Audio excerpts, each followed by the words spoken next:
There we go. Welcome back to another thrilling installment of Fraggoth Reads, or whatever. I gotta come up with a better name. So we got through part 1 of the Rise of Endymion yesterday, or last time.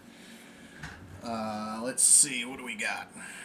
Did I set aside where I'm going to stop? Oh, that is probably way too long. How long is that chapter? That chapter is long. Oh, gosh, wow. We'll see if we can do it. So previously on, basically everything went down. Very climactic stuff. First of all, it turns out Raul Endymion is not dead. He somehow got dropped off into the canopy of some trees, which wound up being on the planet where he, Aenea, and Betic left the ship behind 4 odd years ago.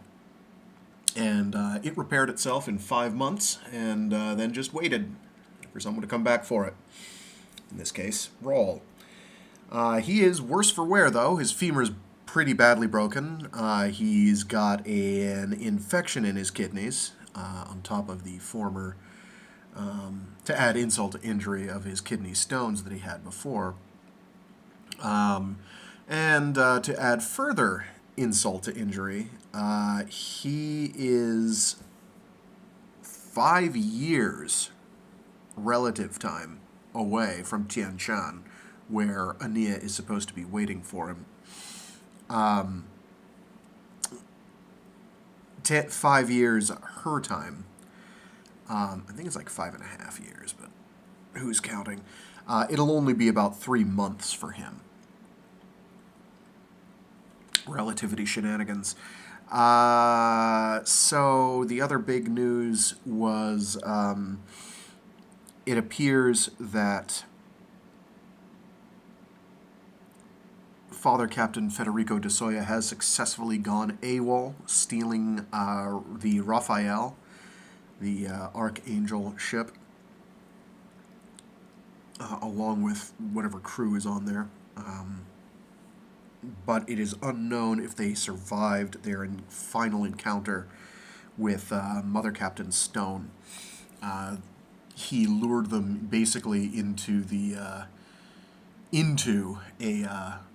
a red giant star, and basically rushed them down before they could revive. It is unknown as to whether he got away or not. The Church and the Pax are assuming he did. However, that was not all. It turns out that ship floating in Sol system, that derelict ship that was floating in the asteroid field, where Cardinal Mustafa of the Inquisition was poking around on Mars trying to figure out why and what the Shrike was doing there. Well, it's filled with dead bodies, and not-so-dead bodies, which leads to the next big revelation, is those not-so-dead bodies are being absconded with by the Church at the behest of the TechnoCore. And so the Pope, Lourdusamy, and Councillor Albedo basically come clean and say, hey, the TechnoCore's been working with the Church for this entire time. The last, whatever it is, 300 years. And Aenea is a virus, and she needs to be stopped. She doesn't even know, so, like, we're not gonna kill her. We're just gonna, quarantine her, for sure. Even though we've sent out murder machines to kill her, don't think too hard about it. Alternatively, they're just lying through their teeth. Take your pick. Anyway, I believe where we resume in part 2 is with Raul himself in transit. Oh, and he does this weird hopping around the timeline thing again. So, bear with me here. I'm going to get some water in me, and we will get crack-a-lackin'.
Part 2. 15. I am on the Fari marketplace shelf with Abetic, Jigme Norbu, and George Tsarong when I hear the news that Pax ships and troops have finally come to T'ien Shan, the Mountains of Heaven. We should tell Aenea, I say. Around us, above us, and under us, thousands of tons of scaffolding, rock, and Oh. It's not rock scaffolding, it's scaffolding that is rocking. Around us, above us, and under us, thousands of tons of scaffolding rock and creak with the weight of crowded humanity buying, selling, trading, arguing, and laughing. Very few have heard the news of the Pax's arrival. Very few will understand the implications when they do hear it. The word comes from a monk named Chim Din, who has just returned from the capital of Potala, where he works as a teacher in the Dalai Lama's winter palace. Luckily, Chim Din also works alternate weeks as a bamboo rigger at Suan Kung Su, the temple hanging in air, Aenea's project, and he hails us in Fari marketplace as he is on his way to the temple. Thus we are among the first people outside the court at Potala to hear of the Pax's arrival. 5 ships, Chim Din had said, several score of Christian people, about half of them warriors in red and black. About half of the remaining half are missionaries, all in black. About half of the remaining half are missionaries, all in black. They have rented the old Red Hat sect Gompa near Ranso, the Otter Lake near the phallus of Shiva. They have sanctified part of the Gompa as a chapel to their triune god. The Dalai Lama will not allow them to use their flying machines or go beyond the south ridge of the Middle Kingdom, but he has allowed them free travel within this region. We should tell Aenea, I say again to Abetic, leaning close so that I can be heard over the marketplace babble. We should tell everyone at Jokung, says the android. He turns and tells George and Jigme to complete the shopping, not to forget arranging porters to carry the orders of cable and extra bonsai bamboo for the construction, and then he hoists his massive rucksack, tightens his climbing hardware on his harness, and nods to me. I heft my own heavy pack and lead the way out of the marketplace and down the scaffolding ladders to the cable level. I think the highway will be faster than the walkway, don't you? The blue man nods. I had hesitated at suggesting the highway for the return trip, since it has to be difficult for Abetic to handle the cables and slideways with just one hand. Upon our reunion, I had been surprised that he had not fashioned a metal hook for himself. His left arm still ends in a smooth stump halfway between his wrist and elbow, but I soon saw how he used a leather band and various leather attachments to make up for his missing digits. Yes, Endymion, he says, the highway. It is much faster, I agree, unless you want to use one of the flyers as courier. I look at him, assuming that he is kidding. The flyers are a breed apart and insane. They launch their paragliders from the high structures, catching ridge lift from the great rock walls, crossing the wide spaces between the ridges and peaks where there are no cables or bridges, watching the birds, looking for thermals as if their lives depended on it. Because their lives do depend on it. There are no flat areas on which a flyer can set down There are no flat areas on which There are no flat areas on which a flyer can set down if the treacherous winds shift, or if their lift fails, or if their hang gliders develop a problem. A forced landing on a ridge wall almost always means death. Descent to the clouds below always means death. The slightest miscalculation, engaging the winds, the updrafts, the downdrafts, the jet stream, any mistake means death for a flyer. That is why they live alone, worship in a secret cult, and charge a fortune to do the Dalai Lama's bidding by delivering messages from the capital at Potala, or to fly prayer streamers during a Buddhist celebration, or to carry urgent notes from a trader to his home or to carry urgent notes from a trader to his home office to beat competitors, or, so the legend goes, to visit the eastern peak of T'ien Shan, separated for months each local year from the rest of T'ien Shan by more than 100 clicks of air and deadly cloud. I don't think we want to entrust this news to a flyer, I say. Aebetic nods. Yes, Endymion, but the paragliders can be purchased here at the marketplace, at the Flyers Guild stall. We could buy two and take the shortest route back. They are very expensive, but we could sell some of the pack zygotes. I never know when my android friend is joking. I remember the last time I was under a parasail canopy and have to resist the urge to shiver. Have you ever paraglided on this world? I say. No, Endymion. On any world? No, Endymion. What would you think our chances would be if we tried? I say. 1 in 10, he says without a second's hesitation. And what are our chances on the cables and slideways this late in the day? I say. About 9 in 10 before dark, he says. Less if sunset catches us short of the slideway. Let's take the cables and slideway, I say.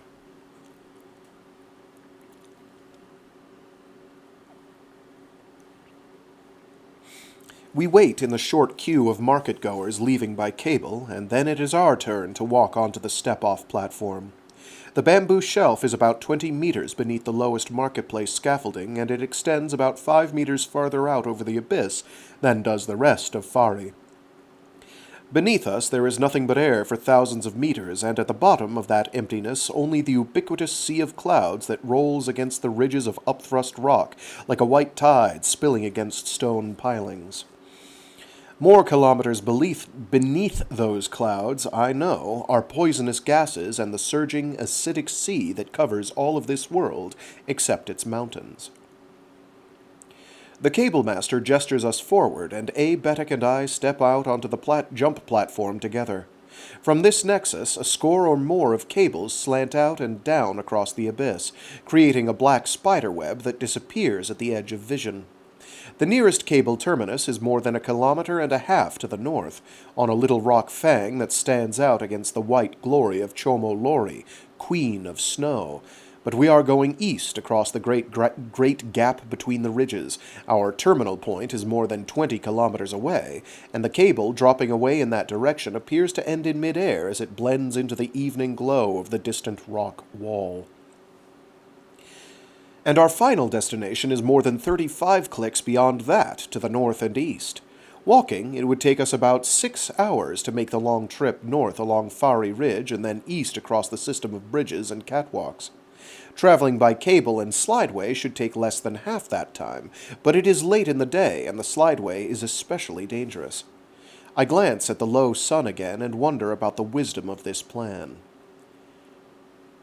Ready, growls the cable master, a brown little man in a stained patchwork chuba. He is chewing basil root. He is chewing basil root and turns to spit over the edge as we step up to the clip-on line. Ready, Aebetic and I say in unison. Keep your distance, growls the cable master and gestures for me to go first. I shake my traveling risers loose from my full-body harness, slide my hands over the crowded gear sling that we call a rack, find the two-bearing pulley by feel, clip it onto the riser ring with a carabiner, run a munter hitch into a second carabiner as a friction brake backup to the pulley brake, and find my best offset D carabiner and use it to clip the pulley flanges together around the cable, and then run my safety line through the first 2 carabiners while tying a short Prusik sling onto the rope, finally clipping that onto my chest harness below the risers. All of this takes less than a minute. I raise both hands, grab the D-ring controls to the pulley, and jump up and down, testing both the pulley connection and my clip-ons. Everything holds. The cable master leans over to inspect the double D ring attachment and the pulley clamp with expert eyes. He runs the pulley up and back a meter, making sure that the near-frictionless bearings are sliding smoothly in their compact housing. Finally, he puts all of his weight on my shoulders and harness, hanging on me like a second rucksack, and then releases me to make sure that the rings and brake lines hold. I am sure that he cares nothing if I fall to my death, but if the pulley was to stick somewhere on the 20 clicks of braided monofilament cable running out there to invisibility... I'm going to just try that again. He's doing these brutally long sentences. And for some reason I struggle with them lately. I don't know why. I feel like I'm getting dumber. Or less literate.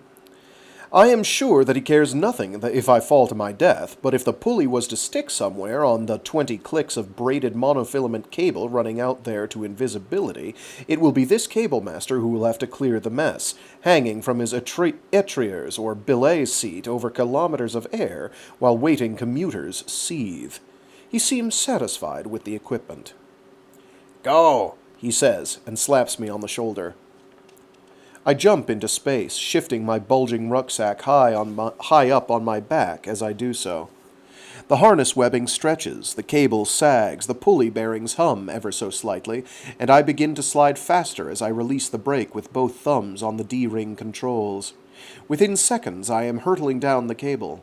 I lift my legs and sit back up into the harness seat in the way that has become second nature to me in the past 3 months. Kunlun Ridge, our destination, glows brightly as sunset shadow begins to fill the abyss beneath me and evening shade moves down the wall of Fari Ridge behind me.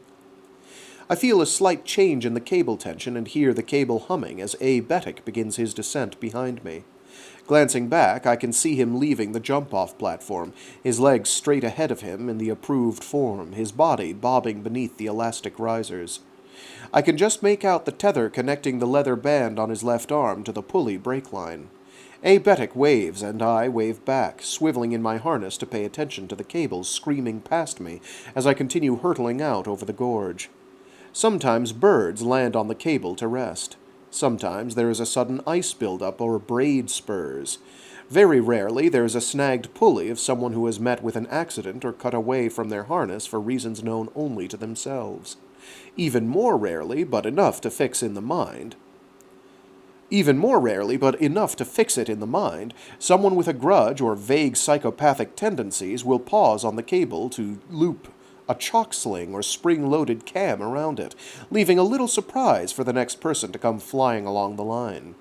The penalty for that crime is death by flinging from the highest platform of Potala or Jokung, but this is of little solace to the person who first encounters the chalk or cam.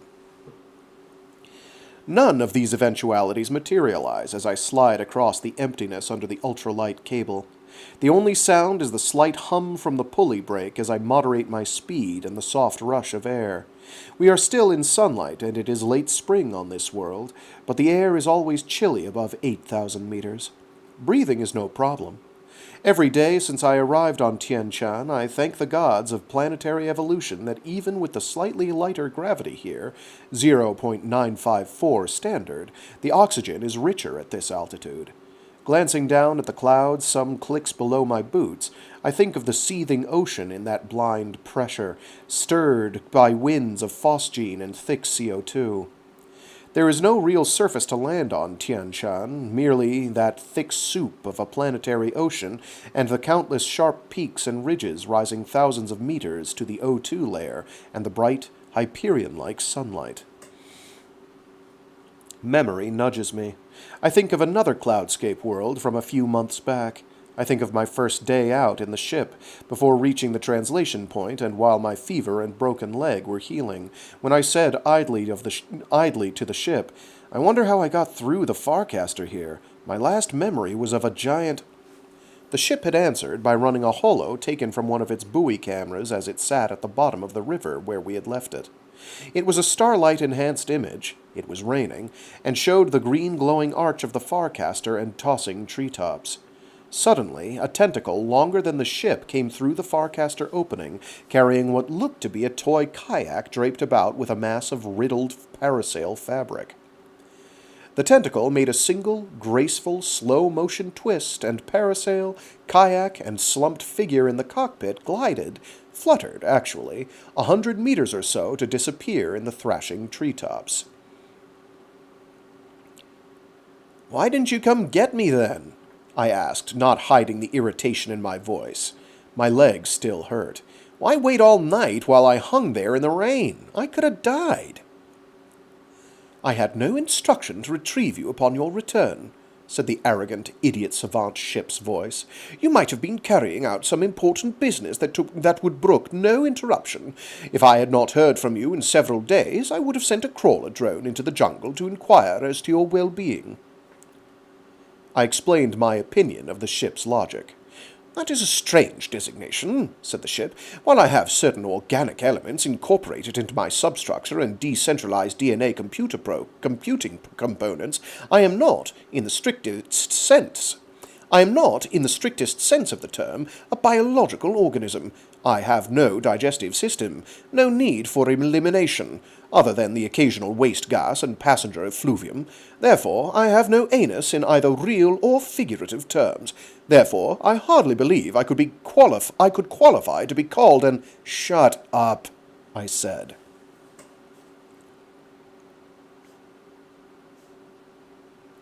The slide takes less than 15 minutes. I brake cautiously as the great wall of Kunlun Ridge approaches. For the last few hundred meters, my shadow, and Aebetic's, is thrown hard ahead of us against the orange-glowing vertical expanse of rock, and we become shadow puppets, two strange stick figures with flailing appendages as we work the riser rings to break our descent and swing our legs to brace for landing. Then the pulley brake sound grows from a low hum to a loud groan as I slow for the final approach to the landing edge, a 6-meter slab of stone with the back wall lined with padded zygote fleece made brown and rotten by the weather. I slide and bounce to a stop 3 meters from the wall, find my footing on the rock, and unclip my pulley and safety line with a speed born of practice. Aebetic slides to a stop a moment later. Even with one hand, the android is infinitely more graceful than I on the cables. He uses up less than a meter of landing runout. We stand there a minute, watching the sun balance on the edge of Fari Ridge, the low light painting the ice cone summit rising above the jet stream to the south of it. When we finish adjusting our harnesses and equipment racks to our liking, I say, "It's going to be dark by the time we get to the Middle Kingdom." Aebetic nods. "I would prefer to have the slideway behind us before full darkness falls, Endymion, but I think that this will not be the case." Even the thought of doing the slideway in the dark makes my scrotum tighten. I wonder idly if a male android has any similar physiological reaction. "Let's get moving," I say, setting off down the slab ledge at a trot. We lost several hundred meters of altitude on the cableway, and we will have to make it up now. The ledge soon runs out. There are very few flat places on the peaks of the mountains of heaven, and our boots clatter as we jog down a bonsai bamboo scaffold walkway that hangs from the cliff wall and juts out over nothing. There is no railing here. The evening winds are rising, and I seal my therm jacket and zygote fleece chuba as we jog along. The heavy pack bounces on my back. The Jumar point is less than a click north of the landing ledge. We pass no one on the walkway, but far across the cloud-stirred valley we can see the torches being lit on the walkway between Fari and Jokung. The scaffoldway and maze of suspension bridges on that side of the great abyss is coming alive with people heading north, some undoubtedly headed for the temple hanging in air to hear Aenea's evening public session. I want to get there before them. The Jumar point consists of 4 fixed lines running up the vertical rock wall for almost 700 meters above us. These red lines are for ascension. A few meters away dangle the blue lines for rappelling from the ridge summit. Evening shadow covers us by now, and the rising winds are chill. "Side by side?" I say to Aebetic, gesturing toward one of the middle ropes. The android nods. His blue countenance looks precisely as I had remembered it from our trip out from Hyperion, almost 10 of his years ago. What did I expect? An android to age? We remove our powered ascenders from our web racks and clip on to the adjoining lines, shaking the hanging microfiber lines as if that will tell us if they are still anchored in properly. The fixed ropes here are checked only occasionally by the cable masters. They could have been torn by someone's Jumar clips, or abraded by hidden rock spurs, or coated with ice. We will soon know. We each clip a daisy chain and etriers to our powered ascenders. Aebetic unloops 8 meters of climbing line, and we attach this to our harnesses and with locking carabiners. Now, if one of the fixed lines fails, the other person can arrest the first climber's fall, or so goes the theory. The powered ascenders are the most technology...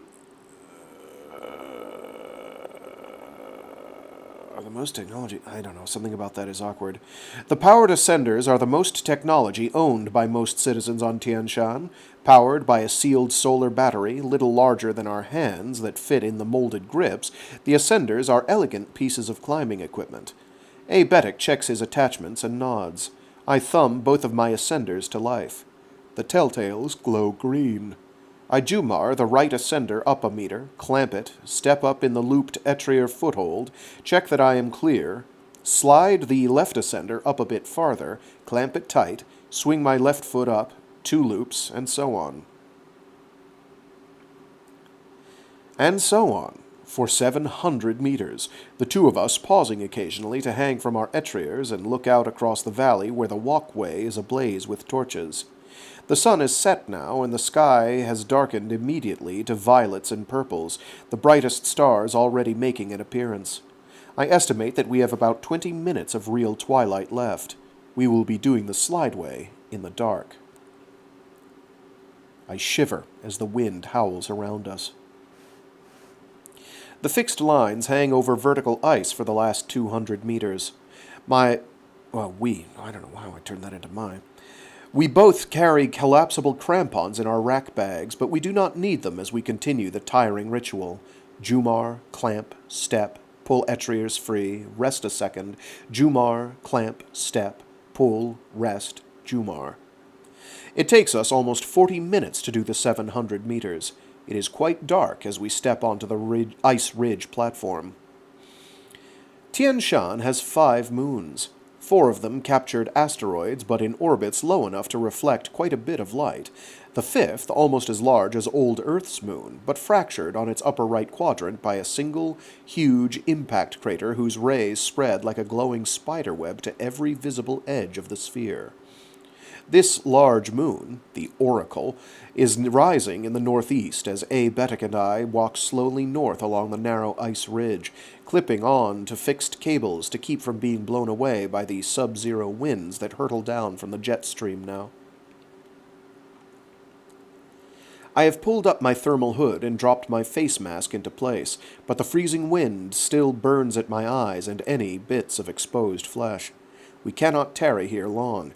But the urge to stand and gaze is strong in me, as it always is when I stand at the cableway terminus of Kunlun Ridge and look out over the Middle Kingdom and the world of the Mountains of Heaven. Pausing at the flat, open ice field at the head of the slideway, I pivot in all directions, taking in the view. To the south and west, across the moonlit churn of cloud tops so far below, the Fari Ridge glows in the light of the Oracle. Torches high along the ridge north of Fari clearly mark the walkway, and I can see the lighted suspension bridges much farther north. Beyond Fari Marketplace there is a glow in the sky, and I fancy that this is the torchlit brilliance of Potala, winter palace for His Holiness the Dalai Lama, and home to the most magnificent stone architecture on the planet. It is just a few clicks north of here, I know, that the Pax has just been granted an enclave at Ran Tso, in the evening shadow of Shivling, the phallus of Shiva. I smile beneath my therm mask as I imagine the Christian missionaries brooding about this heathen indignity. One sec, there's some Twitch bot. Banished from the realm. Beyond Potala, hundreds of clicks to the west, is the ridge realm of Koko Nor, with its countless hanging villages and dangerous bridges. Far south along the great ridge spine called the Lobsang Gyatso lies the land of the Yellow Hat sect, ending at the terminal peak of Nanda Devi, where the Hindu goddess of bliss is said to dwell. Southwest of them, so far around the curve of the world that the sunset still burns there, is Mustaq Alta, with its tens of thousands of Islamic I got lost in the sentence. Southwest of them, so far around the curve of the world that the sunset still burns there, is Mustag Alta, with its tens of thousands of Islamic dwellers guarding the tombs of Ali and the other saints of Islam. North of Mustag Alta, the ridges run into territory I have not seen, not even from orbit during my approach, harboring the high homes of the wandering Jews along the approaches to Mount Zion and Mount Moriah, where the twin cities of Abraham and Isaac boast the finest libraries on T'ien Shan. North and west of them rise Mount Sumeru, the center of the universe, and Harney Peak, also the center of the universe, oddly enough, both some 600 clicks southeast of the 4 San Francisco peaks, where the Hopi Eskimo culture there ekes out a living on the cold ridges and fern clefts, also certain that their peaks bound the center of the universe. As I turn and look due north, I can see the greatest mountain in our hemisphere and the north. Apparently today is going to be a struggle. I get it. Sometimes you feel like a nut and sometimes you don't. As I turn and look due north, I can see the greatest mountain in our hemisphere and the northern boundary of our world since the ridge disappears beneath the... What the fuck? Since the ridge disappears beneath the Faustian clouds a few clicks north of here. Okay. As I turn and look due north, I can see the greatest mountain in our hemisphere and the northern boundary of our world since the ridge disappears beneath Faustian clouds a few clicks north of here. Chomolori, Queen of Snow. Sorry. Incredibly, the sunset still lights Chomolori's frozen summit even as the oracle bathes its eastern ridges with a softer light. From Chomolori, the Kunlun and Fari ridges both run south, the gap between them widening to unbridgeable distances south of the cableway we have just crossed. I turn my back to the north wind and look to the south and east, tracing the looping Kunlun ridgeline, imagining that I can see the torches some 200 clicks south where the city of Siwangmu, Queen Mother of the West, west being south and west of the Middle Kingdom, shelters some 35,000 people in the safety of its notches and fissures. South of Siwangmu, with only its high summit visible above the jet stream, rises the great peak of Mount Koya, where, according to the faithful who live in ice tunnel cities on its lower reaches, Kobo Daishi, the founder of Shingon Buddhism, lies interred in his airless ice tomb, waiting for conditions to be right before emerging from his meditative trance. East of Mount Koya, out of sight over that curve of the world, is Mount Kalei, home to Kubera, the Hindu goddess of wealth, as well as to Shiva, who evidently does not mind being separated from his phallus by more than 1,000 kilometers of cloud space. Parvati, Shiva's wife, is also reputed to live on Mount Kalei. I don't know if the S is silent or not. Mount Kalei, although no one has heard her opinion of the separation. Let me just take that sentence from the top. Parvati, Shiva's wife, is also reputed to live on Mount Kalei, although no one has heard her opinion on the separation. Of the separation. I'll get it right someday. Aendymion had traveled to Mount Kalei during his first full year on the planet, and he told me that the peak was beautiful, one of the tallest peaks on the planet, more than 19,000 meters above sea level, and he described it as looking like a marble sculpture rising from a pedestal of striated rock. The android also said that on the summit of Mount Kalei, high on the ice fields where the wind is too thin to blow or breathe, sits a carboned alloy temple to the Buddhist deity of the mountain, Demchog, the one of supreme bliss, a giant at least 10 meters tall, as blue as the sky, draped with garlands of skulls and happily embracing his female consort as he dances. Aendymion said that the blue-skinned deity looks a bit like him. The palace itself is in the precise center of the rounded summit, which lies in the center of a mandala made up of lesser snow peaks, all of it embracing the sacred circle, the physical mandala, of the divine space of Demchog, where those who meditate will discover the wisdom to set them free from the cycle of suffering. We'll stop stumbling over sentences eventually today, but I don't know when that will be. In sight of the Mount Calais Demchog Mandala, said Aebetic, and so far to the south that the peak is buried beneath kilometer-deep glaciers of gleaming ice, rises Helgafell, the mead hall of the dead, where a few hundred Hejera-transplanted Icelanders have reverted to Viking ways. I look to the southwest. If I could someday travel the arc of the Antarctic Circle there, I know I would come across such peaks as Gunung Agung, the navel of the world, one of dozens on T'ien Shan, where the Ekadasa Rudra Festival is now 27 years into its sixth hundred year. Where the Ekadasa Rudra Festival is now 27 years into its 600-year cycle, and where the Balinese women are said to dance with unsurpassed beauty and grace. Northwest, more than 1,000 clicks along from the high ridge of Gunung Agung, is Kilimanjaro, where the denizens of the lower terraces disinter their dead from the loamy fissures after a decent interval and carry the bones high above breathable atmosphere, climbing in hand-sewn skin suits and pressure masks to rebury their relatives in rock-hard ice near the 18,000-meter level, with the skulls staring through ice toward the summit in eternal hopefulness. Beyond Kilimanjaro, the only peak I know by name is Croagh Patrick, which reputedly has no snakes. But, as far as I know, there are no snakes anywhere else on the mountains of heaven.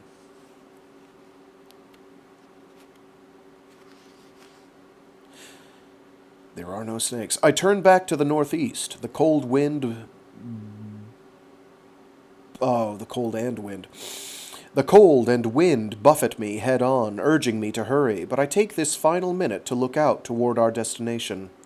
Aebetic also appears to be in no rush, although it might be anxiety about the coming slideway that causes him to pause here a moment with me. To the north and east here, beyond the sheer wall of the Kunlun Ridge, lies the Middle Kingdom with its 5 peaks glowing in the lantern light of the Oracle.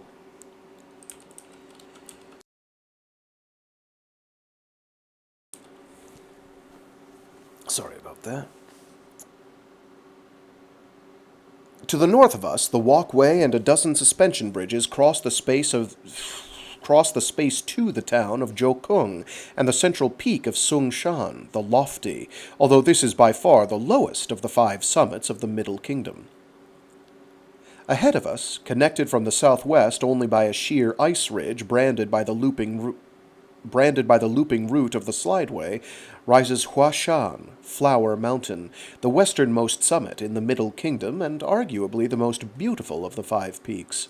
From Huashan, the final clicks of the cableway connect the Flower Mountain to the spur ridges north of Jokung, where Aenea works on the Swan Kung Su, the temple hanging in air, set into a sheer cliff face looking north across the abyss to Hung Shan, the sacred mountain of the north. There is a second Hung Shan, some 200 clicks to the south, marking the Middle Kingdom's boundary there, but it is an unimpressive mound compared to the sheer walls, great ridges, and sweeping profile of its northern counterpart. Looking north through the raging winds and sheets of spindrift, I remember being in the consul's ship and floating between the noble Hung Shan and the temple on that first hour of the planet. On that first hour on the planet.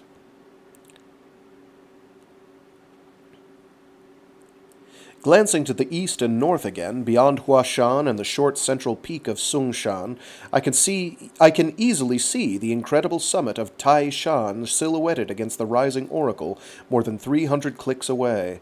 This is the great peak of the Middle Kingdom, 18,200 meters tall. With its town of T'ien, the City of Peace, hunkered down at the 9,000-meter level, and its legendary 27,000-step staircase rising from T'ien, through the snowfields and rock walls, all the way to the mythical temple of the Jade Emperor on the summit. Beyond our sacred mountain of the north, I know, rise the 4 mountains of pilgrimage for the Buddhist faithful.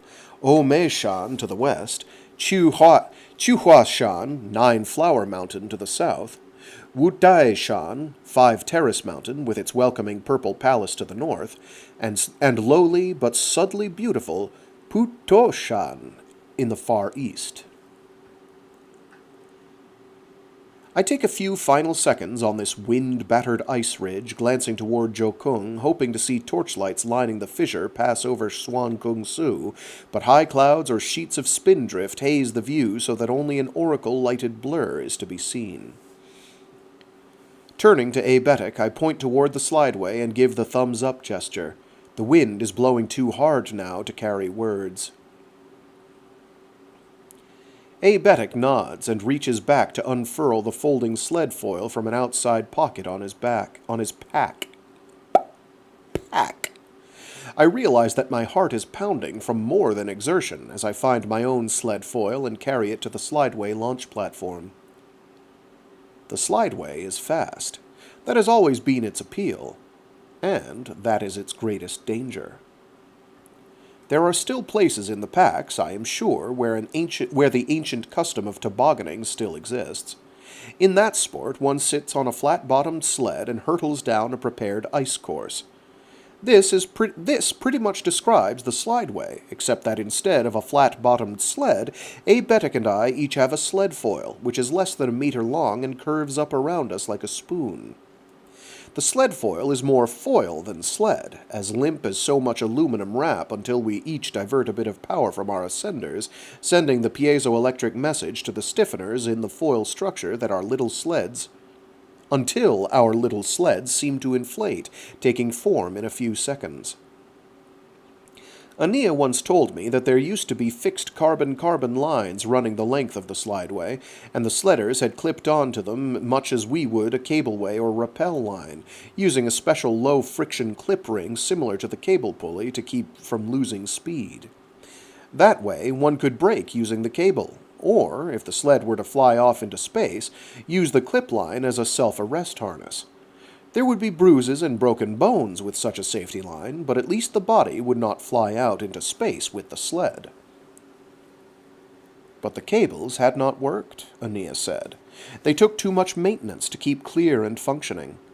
Sudden ice storms would freeze them to the side of the slideway, and someone traveling 150 clicks an hour would suddenly have their clip ring encounter immovable ice. It is hard enough these days keeping the cableway clear. The fixed lines of the slideway had been unmanageable.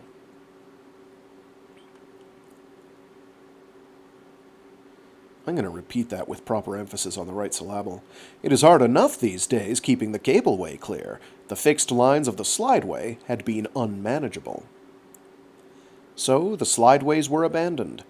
At least until teenagers looking for a thrill and adults in a serious hurry found that 9 times out of 10 one could keep the sled foils in the groove just by glissading, that is, by using one or more ice axes in the self-arrest position and keeping the speed low enough to stay in the trough. Low enough, meaning beneath 150 clicks an hour. 9 times out of 10 it would work, if one was very skillful, and if the conditions were perfect. And if it was daylight. Aebetic and I had taken the slideway 3 other times, once returning from Fari with some medicine needed to save a young girl's life, and twice just to learn the turns and straightaways. The voyage had been exhilarating and terrifying those times, but we had made it safely. But each time had been in daylight, with no wind, and with other glissaders ahead of us showing us the way. Now it is dark. The long run gleams wickedly in the moonlight ahead of us. The surface looks iced and rough as stone. I have no idea if anyone has made the run this day, or this week, if anyone has checked for fissures, ice heaves, fractures, cave-ins, crevasses, ice spikes, or other obstacles.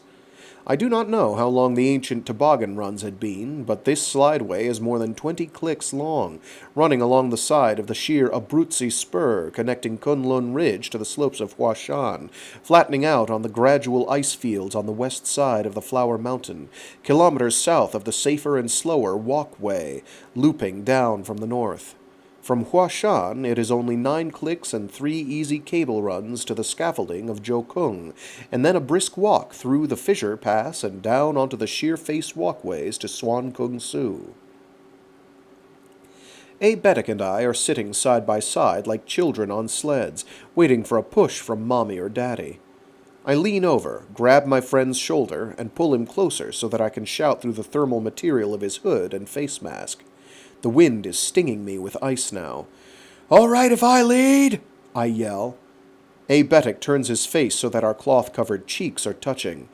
"Endymion, I feel that I should lead. I have done this slideway 2 more times than you, sir." "In the dark?" I shout. Aebetic shakes his hooded head. "Few try it in the dark these days, Endymion, but I have a very good memory of every curve and straight. I believe I can be helpful in showing you the proper breaking points." I hesitate only a second. "All right," I say. I squeeze his hand through our gloves. With night vision goggles, this would be as easy as daylight slideway glissade. With night vision goggles, this would be as easy as a daylight slideway glissade, which does not qualify as easy in my book. But I had lost the goggles that I had taken on my Farcaster Odyssey, and although the ship carried replacement pairs, I had left them in the ship. "Bring 2 skin suits and rebreathers," Rachel had relayed from Aenea. She might have mentioned night vision goggles. Today's jaunt was supposed to have been an easy hike to Fari Marketplace, a night spent in the hostelry there, and then a pack trip back with George Sarong, Jigme Norbu, and a long line of porters, hauling the heavy material for the building site. Perhaps, I think, I'm overreacting to the news of the pack's landing. Too late now. Even if we turn around, the rappel down the fixed lines on Kunlun Ridge would be as much trouble as this glissade. Or so I lie to myself. I watch as Aebetic rigs to his short 38-centimeter ice-climbing hammer in the loop of the wristband on his left arm, then readies his regular 75-centimeter ice axe. Sitting cross-legged on my sled, I slip my own ice hammers into my left hand. Sitting cross-legged on my sled, I slip my own ice hammer into my left hand and trail my longer ice axe in my right hand like a tiller. I give the android the thumbs-up signal again and watch as he pushes off in the moonlight, spinning once, then steadying the sled expertly with his short ice hammer, chips flying, and then hurtling over the brink and out of sight for a minute. I wait until there is an interval of 10 meters or so, far enough to avoid the ice spray of his passing, close enough to see him in the orange light of the oracle, and then I push over myself.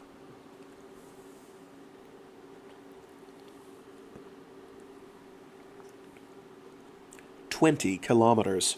At an average speed of 120 clicks per hour, we should cover the distance in 10 minutes. 10 freezing, adrenaline-pumping, gorge-rising, terror-beating against the ribs, react in a microsecond or die, minutes. Aebetic is brilliant. He sets up each turn perfectly, coming in low for the high-banked curves so that his apogee, and mine a few seconds later, will be teetering right at the lip of the icy bank, careering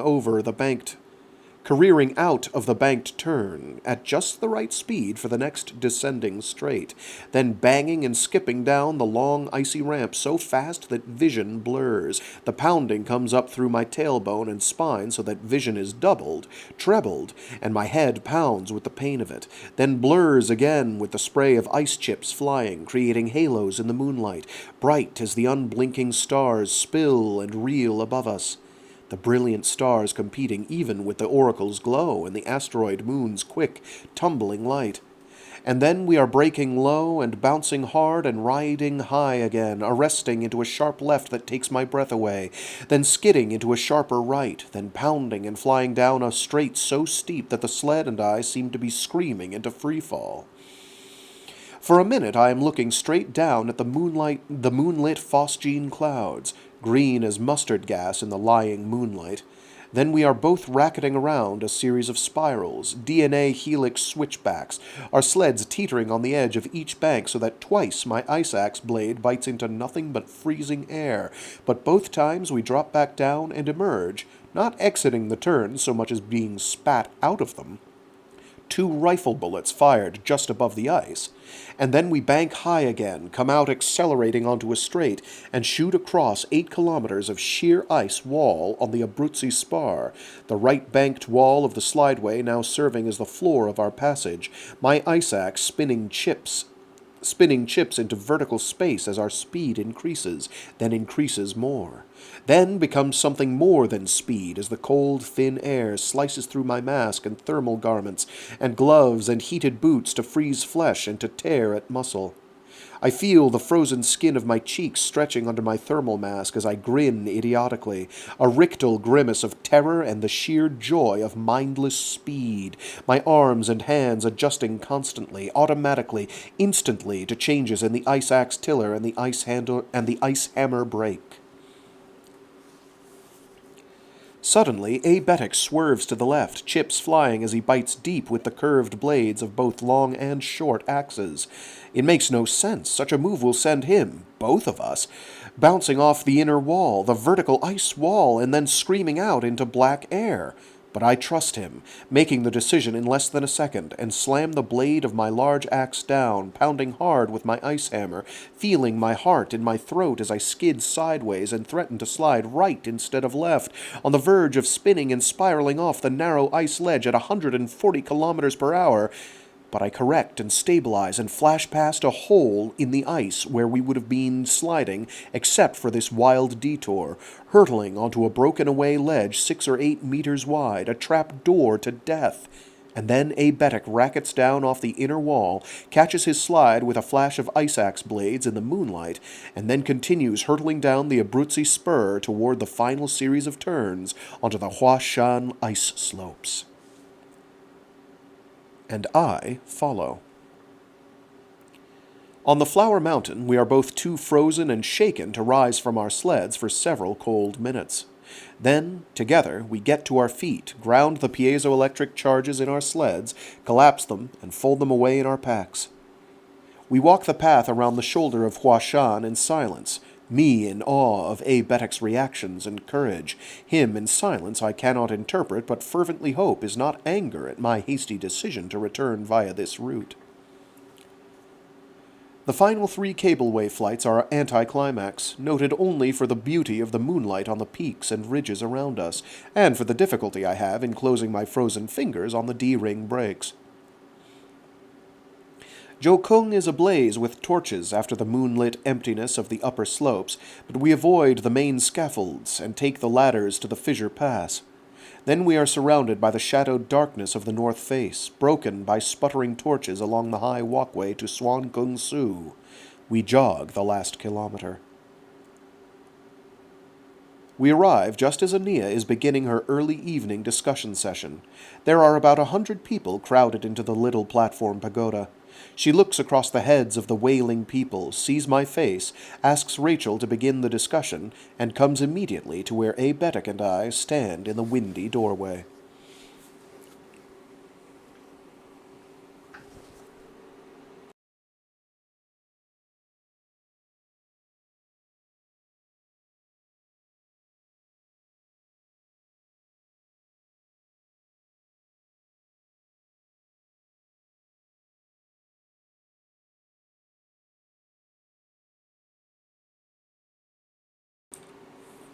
"16. I admit that I was confused and a bit depressed when I first arrived on the mountains of heaven. I slept in cryogenic fugue for 3 months and 2 weeks. I had thought that cryogenic fugue was dreamless, but I was wrong. I had nightmares for most of the way and awoke disoriented and apprehensive. The translation point in our outbound system had been only 17 hours away, but in the T'ien Shan... The translation point in our outbound system had been only 17 hours away, but in the T'ien Shan system we had to translate from C+ out beyond the last icy planet, a decelerated system for 3 full days. I jogged the various decks, up and down the spiral staircase, and even out on the little balcony I'd had the ship extrude. I told myself that I was trying to get my leg back into shape. It still hurt, despite the ship's pronouncement that the dock in the box had healed it and that there should be no pain. But in truth, I knew I was trying to work off nervous energy. I'm not sure that I remembered ever being so anxious before. The ship wanted to tell me all about this star system in excruciating detail. G-type yellow star, blah, blah, blah. Well, I could see that. 11 worlds, 3 gas giants, 2 asteroid belts, a high percentage of comets in the inner system, blah, blah, blah. I was interested only in T'ien Shan, and I sat in the carpeted hollow pit and watched it grow. The world was amazingly bright. Blindingly bright. A brilliant pearl set against the black of space. "What you are seeing is the lower permanent cloud layer," droned the ship. "The albedo is impressive. There are higher clouds. See those storm swirls in the lower right of the illuminated hemisphere? Those high cirrus causing shadows near the North Polar Cap? Those are the clouds that would bring weather to the human inhabitants." "Where are the mountains?" I asked. "There," said the ship, circling a grey shadow in the northern hemisphere. "According to my old chart, this is a great peak in the northern reaches of the eastern hemisphere, Chomo Lori, Queen of Snow, and you see these striations running south from it. See how they stay close together until they pass the equator and then spread farther and farther apart until they disappear into the south polar cloud masses. These are the 2 great spine ridges, Fari Ridge and Kunlun Ridge.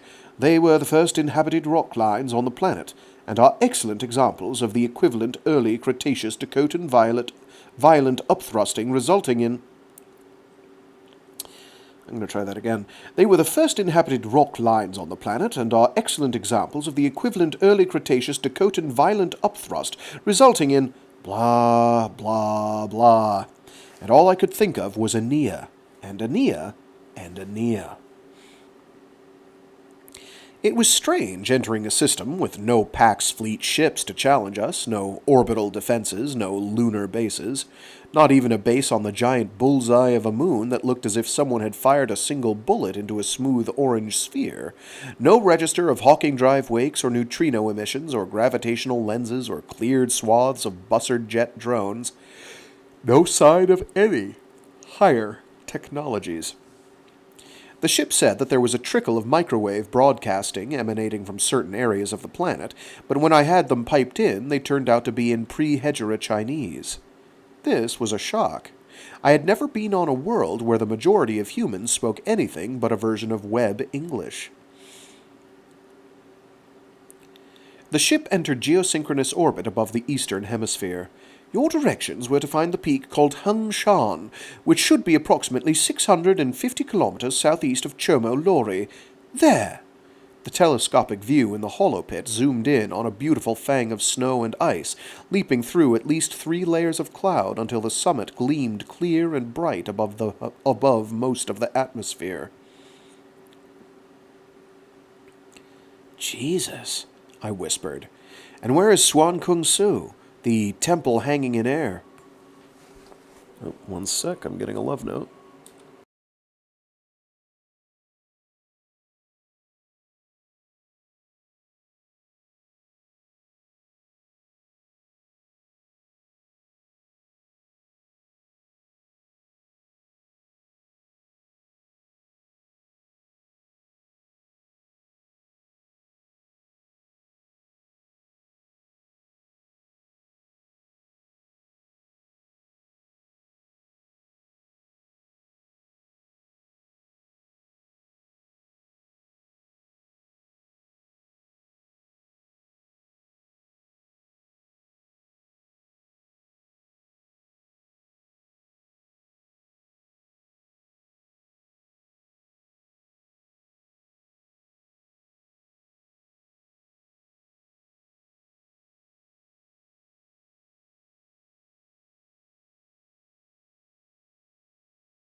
Alright, sorry about that. Let me see how long this chapter is. Is this the super long one? It's not too bad. We'll get through it. Yeah, I'll have to go. I was going to go 2 chapters more, but I'm not going to be able to do that. So we're going to bang this one out as quickly as possible and move on. Sorry about that. I had an inkling that I was going to be needed, and it turns out that's true. So, probably another 45 minutes. Where were we?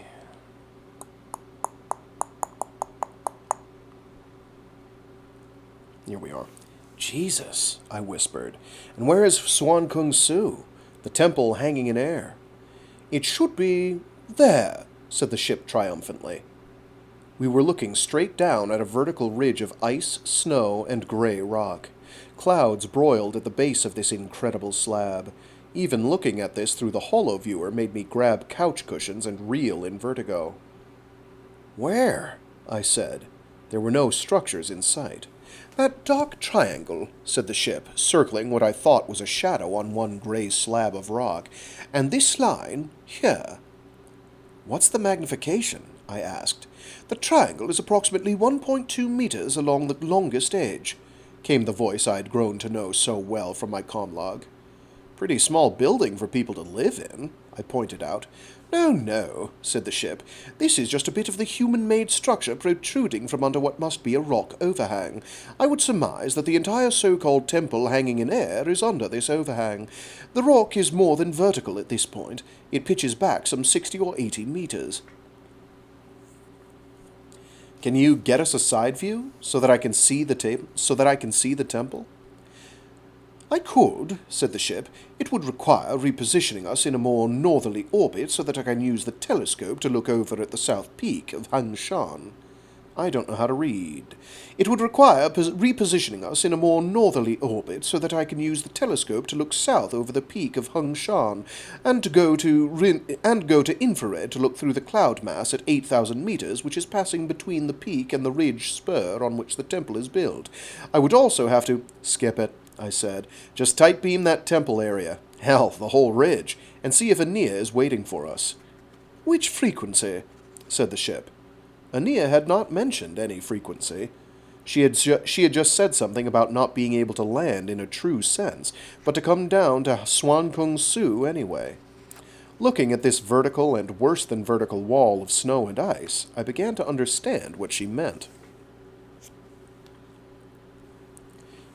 Broadcast on whatever common frequency we would have used if you were calling a comlog extension, I said. If there's no answer, dial through all the frequencies you have. You might try the frequencies that you picked up earlier. They were coming from the southernmost quadrant of the Western Hemisphere, said the ship in a patient voice.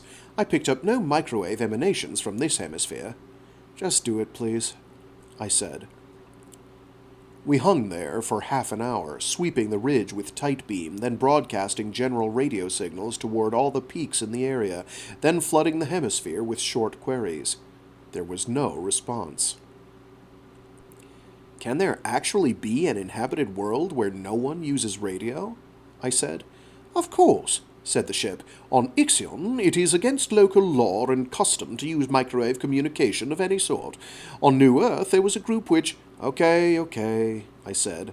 For the 1000th time, I wondered if there were a way to reprogram this autonomous intelligence so that it wasn't such a pain in the ass. Take us down, I said. To which location? Said the ship. There are extensive inhabited areas on the high peak to the east, T'ien Shan it is called on my map, and another city south on the Kunlun Ridge. It is called Siwangmu, I believe, and other habitations along the Fari Ridge and west of there in an area marked as Kokonor. Also, take us down to the temple hanging in air, I said.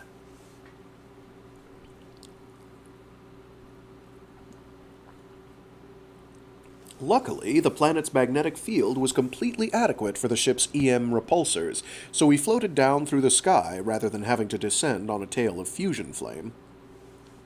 I went out to the balcony to watch, although the holopit or screens in the top bedroom would have been more practical. Why does it have a big hyphen there? I have no idea. I've mentioned that, for whatever reason, my edition that I've got here has some, really dubious editing.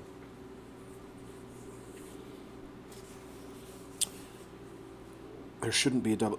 there must have been a line break on a previously sized edition.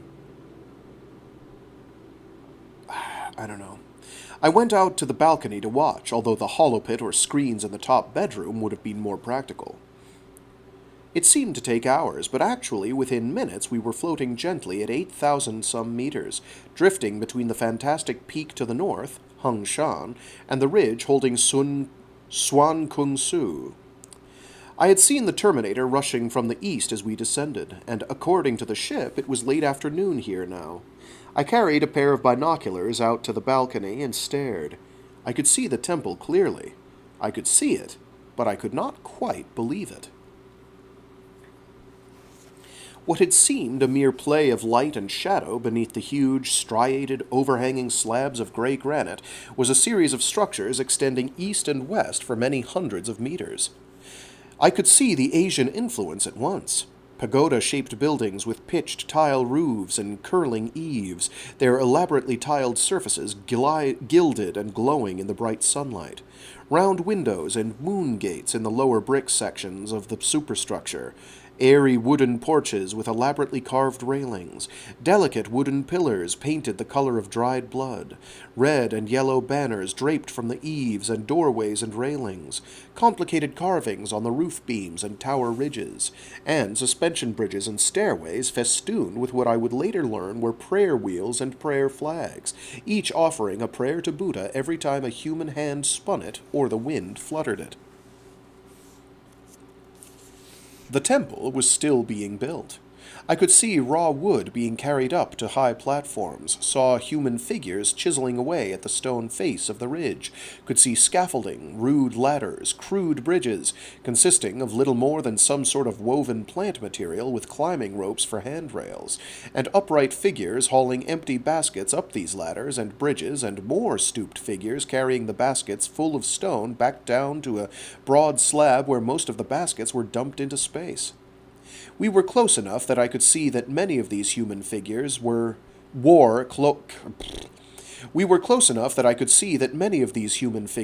colorful robes hanging almost to their ankles, some blowing in the stiff wind that blew across the rock face here, and that these robes looked thick and lined against the cold.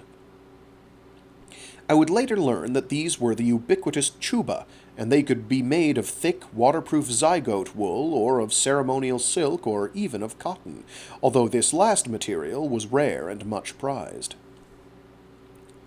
I had been nervous about showing our ship to the locals, afraid it might cause a panic or a laser lance attack or something, but did not know what else to do.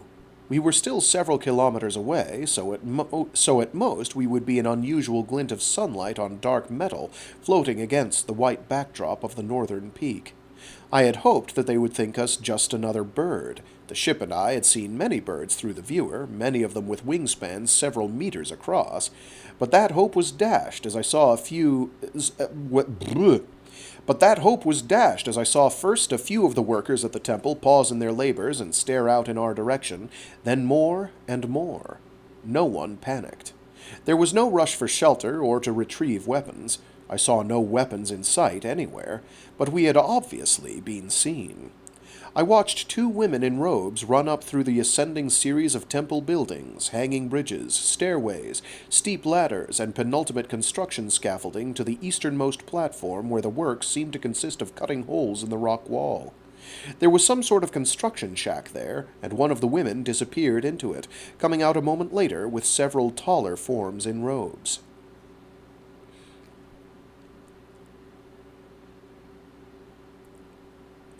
I increased the magnification of my binoculars, my heart pounding against my ribs, but there was drifting smoke from the construction work, and I could not make out for sure if the tallest person there was Aenea.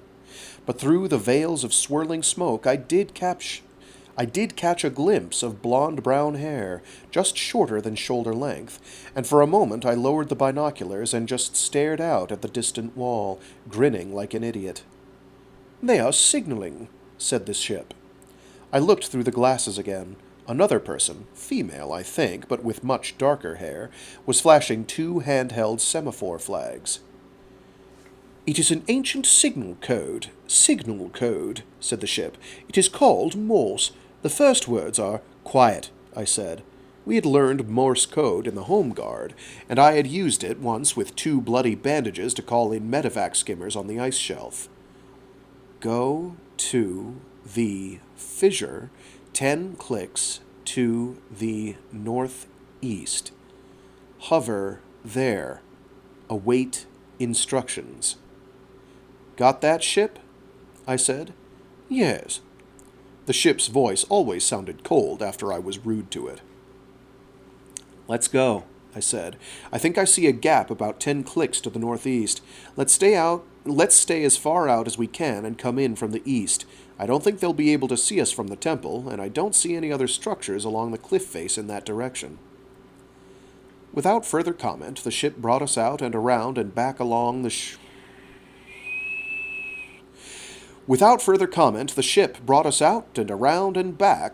sheer rock wall until we came to the fissure, a vertical cleft dropping several thousand meters from the ice and snow far above to a point where it converged about 400 meters above the level of the temple, which now was out of sight around the curve of the rock face to the west.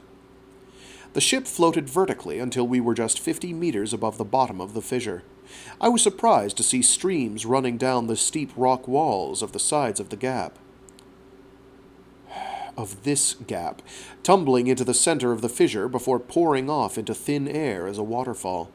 There were trees and mosses and lichens and flowering plants everywhere along this cleft, fields of them rising many hundreds of meters alongside the streams until finally becoming mere streaks of multicolored lichen rising toward the ice levels above. Ice levels above. Okay, that's a really weird way to put it, but okay. My brain is not making mental attachments to that and doesn't make sense of it. Whatever. There were trees and mosses and lichens and flowering plants everywhere along this cleft, fields of them rising many hundreds of meters alongside the streams until finally becoming mere streaks of multicolored lichen rising toward the ice levels above. Ice levels above? Levels of ice? I'm not sure. At first I was sure that there was no sign of human intrusion here, but then I saw the chiseled ledges along the north wall, barely wide enough to stand on, I thought, and then the paths through the bright green moss, and the artfully placed stepping stones in the stream, and then I noticed the tiny, weathered little structure, too small to be a cabin, more like a gazebo with windows, which sat under wind-sculpted evergreens along the stream and near the high point of the fissure's verdant pass. I pointed, and the ship moved up in that direction, hovering near the gazebo. I understood why it would be difficult, if not impossible, to land here. The consul's ship was not that large. It had been hidden in the stone tower in the old poet's city of Endymion for centuries, but even if it landed vertically on its fins or extendable legs here, some trees, grass, moss, or flowering plants would be crushed. They seemed too rare in this vertical rock world to destroy that way. So we hovered, and waited, and about 30 minutes after we arrived, a young woman came around the path from the direction of the rock ledges and waved heartily at us.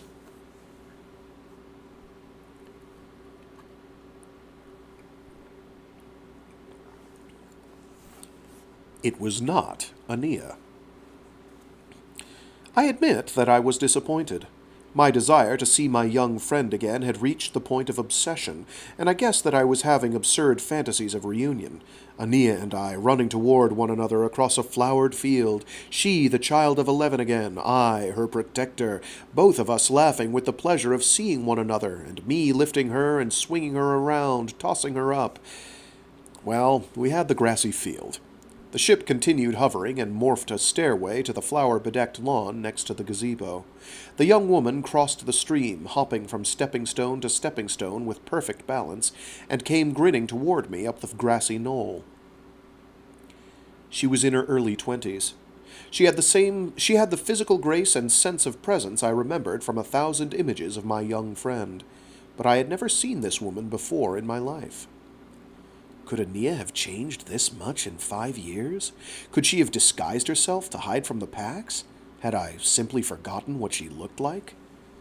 The latter seemed improbable. No, impossible.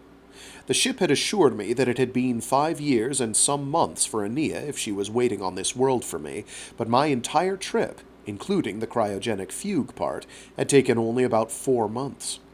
I had aged only a few weeks. I could not have forgotten her. I would never forget her. "Hello, Raul," said the young woman with dark hair. "Hello?" I said. She stepped closer and extended her hand. She had a firm handshake. "I'm Rachel. Aenea's described you perfectly." She laughed. "Of course, we haven't been expecting anyone else to come calling in a starship looking like this." She waved her hand in the general direction of the ship, hanging there like a vertical balloon bobbing softly in the wind. "How is Aenea?" I said, my voice sounding strange to me. "Where is she?" "Oh, she's back at the temple. She's working. It's the middle of the busiest work shift. She couldn't get away. She asked me to come over and help you dispose of your ship." She couldn't get away. What the hell was this? I'd come through literal hell, suffered kidney stones and broken legs, being chased by PAX troopers, dumped into a world with no land, eaten and regurgitated by an alien, and she couldn't goddamn get away? I bit my lip, resisting the impulse to say what I was thinking. I admit that emotion was surging rather high at that moment. "What do you mean, dispose of my ship?" I said. I looked around. There has to be some place for it to land. "There isn't, really," said the young woman named Rachel. Looking at her now in the bright sunlight, I realized that she was probably a little older than Aenea would be, mid-20s perhaps. Her eyes were brown and intelligent, her brown hair was chopped off as carelessly as Aenea used to cut hers, her skin was tanned from long hours in the sun, her hands were calloused with work, and there were laugh lines at the corners of her eyes. "Why don't we do this?" said Rachel. "Why don't you get what you need from the ship, take a comlog or communicator so you can call the ship back when you need it, get 2 skin suits and 2 rebreathers out of the storage locker, and then tell the ship to hop back up to the 3rd moon, the 2nd smallest captured asteroid? There's a deep crater in there for it to hide in, but that moon's in a near geosynchronous orbit, and it keeps one face toward this hemisphere all the time. You could tight beam it, and it could be back here in a few minutes." I looked suspiciously at her. Why the skin suits and rebreathers? The ship had them. They were designed for benign hard vacuum environments where true space armor was not required. The air seems thick enough here. "It is," said Rachel. "There's a surprisingly rich oxygen atmosphere at this altitude, but Aenea told me to ask you to bring the skin suits and rebreathers." "Why?" I said. I don't know, Raul," said Rachel. Her eyes were placid, seemingly clear of deceit or guile. "Why does this ship have to hide?" I said. "Is the PAX here?" "Not yet," said Rachel, "but we've been expecting them for the last 6 months or so. Right now, there are no spacecraft on or around T'ien Shan, with the exception now of your ship. No aircraft either. No skimmers, no EMVs, no thopters or copters, only paragliders, the flyers, and they would never be out that far." I nodded, but hesitated. "The Dugpas saw something they couldn't explain today," continued Rachel. "The spec of your ship against Chomolori, I mean. But eventually they explain everything in terms of tendrel, so that won't be a problem." "What are tendrel?" I said. "And who are the Dugpas?" "Tendrel are signs," said Rachel. "Divinations within the shamanistic Buddhist tradition prevalent in this region of the Mountains of Heaven. Dugpas are the word translates literally as highest, the people who dwell at the upper altitudes. There are also Drukpas, the valley people, that is, the lower fissures, and the Drungpas, the wooded valley people, mostly those who live in the great fern forests and bonsai bamboo stands on the western reaches of Fari Ridge and beyond." "So Aenea's at the temple?" I said stubbornly, resisting following the young woman's suggestion for hiding the ship. "Yes." "When can I see her?" "As soon as we walk over there." Rachel smiled. "How long have you known Aenea?" "About 4 years, Raul." "Do you come from this world?" She smiled again, patient with my interrogation. "No. When you meet the Dugpas and the others, you'll see that I am not native. Most of the people in this region are from Chinese, Tibetan, and other Central Asian stock." "Where are you from?" I asked flatly, sounding rude in my own ears. I was born on Barnard's World, she said, a backwater farming planet. Cornfields and woods and long evenings and a few good universities, but not much else. I've heard of it, I said. It made me more suspicious. The good universities that had been Barnard's World's claim to fame during the hegemony had long since been converted to church academies and seminaries. I had the sudden wish that I could see the flesh of this young woman's chest, to see if there were a cruciform there, I mean. It would be all too easy for me to send the ship away and walk into a Pax trap. Where did you meet Aenea? I said. Here? No, not here. On Amritsar. Amritsar? I said. I've never heard of it. That's not unusual. Amritsar is a Solmev marginal world out back of the outback. It was only settled about a century ago, refugees from a civil war on Parvati. A few thousand Sikhs and a few thousand Sufi eke out a living there. Aenea was hired to design a desert community center there, and I hired on to do the survey and ramrod the construction crew. I've been with her ever since. I nodded, still hesitating. I was filled with something not quite disappointment, surging like anger, but not quite as clear, bordering on jealousy. But that was absurd. Aebetic? I said, feeling a sudden intuition that the android had died in the past 5 years. Is he... He headed out yesterday for our bi-weekly provision trek to Fari Marketplace, said the woman named Rachel. She touched my upper arm. Aebetic's fine. He should be back by moonrise tonight. Come on, get your stuff. Tell the ship about hiding on the third moon. You'd rather hear all this stuff from Aenea.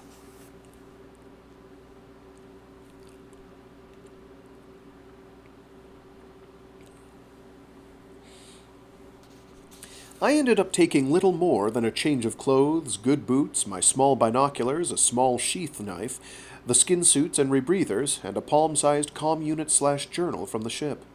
I stuffed all this into a rucksack, hopped down the steps to the meadow, and told the ship what it should do.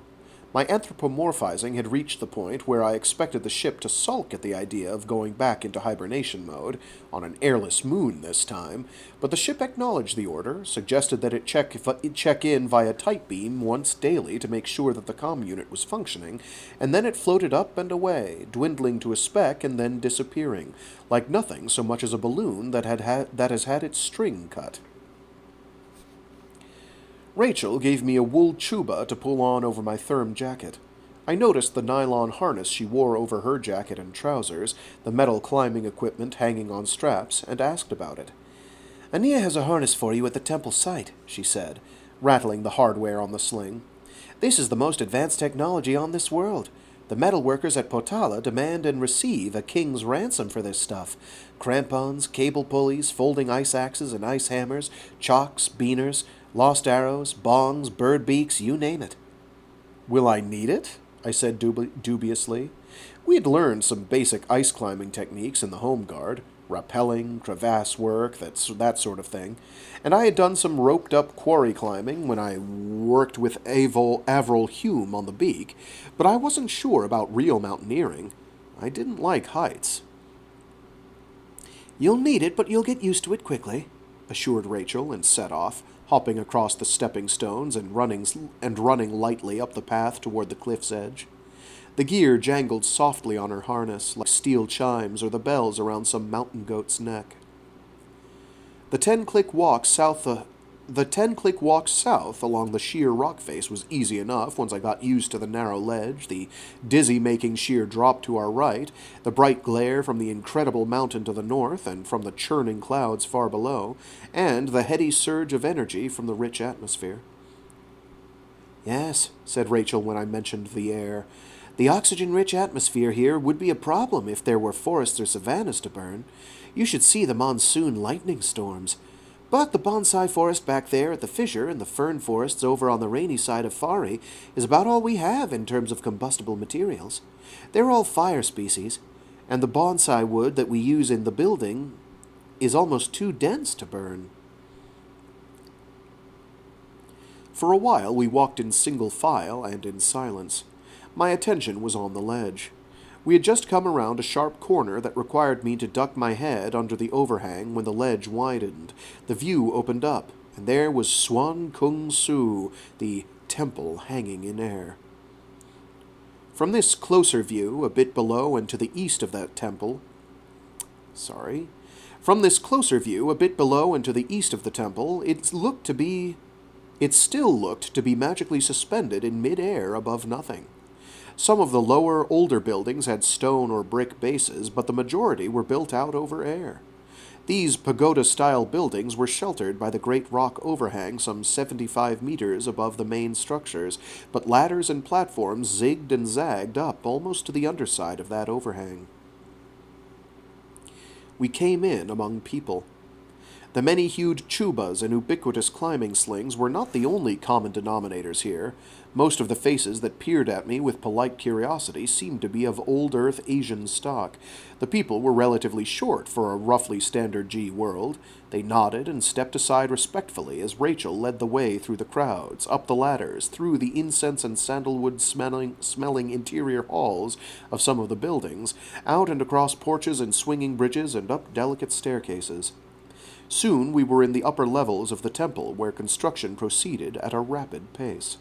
The small figures I had seen through binoculars were now living, breathing human beings, grunting under heavy baskets of stone, individual people smelling of sweat and honest labor. The silent efficiency I had watched from the ship's terrace now became a clamorous mixture of hammers pounding, chisels ringing, pickaxes echoing, and workers shouting and gesturing amid the controlled chaos common to any construction site. After several staircases and 3 long ladders rising to the highest platform, I paused to catch my breath before climbing the last ladder. Rich oxygen atmosphere or no, this climbing was hard work. I noticed Rachel watching me with the equanimity that could easily be mistaken for indifference. I looked up to see a young woman stepping over the edge of the high platform and descending gracefully. For the briefest of seconds I felt my heart pound with nervousness. Aenea. But then I saw how the woman moved, saw the short-cropped dark hair from the back, and knew that it was not my friend. Rachel and I stepped back from the base of the ladder as the woman jumped down the last few rungs. She was large and solid, as tall as I was, with strong features and amazing violet eyes. She looked to be in her 40s or early 50s standard, was deeply tanned and very fit, and from the white wrinkles at the corners of her eyes and mouth, it seemed that she also enjoyed laughing.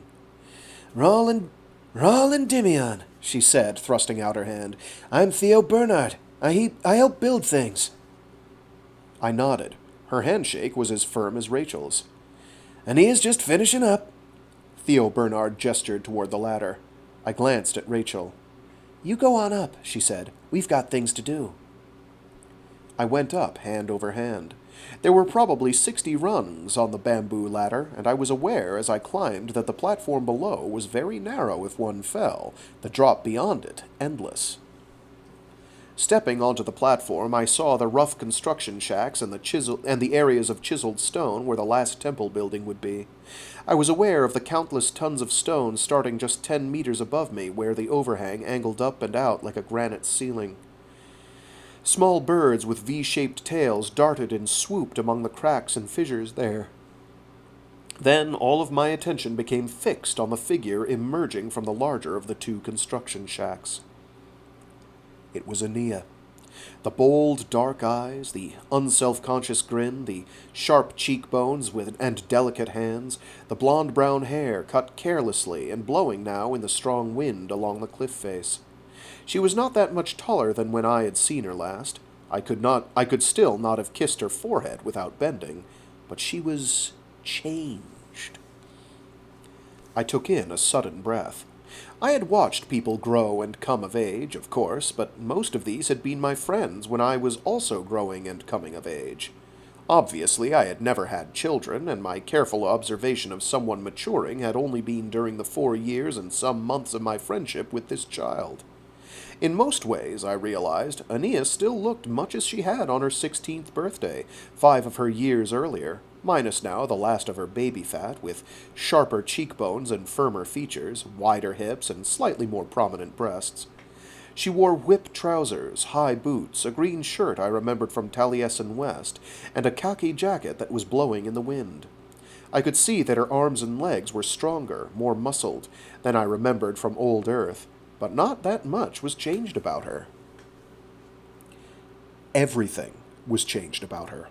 The child I had known was gone.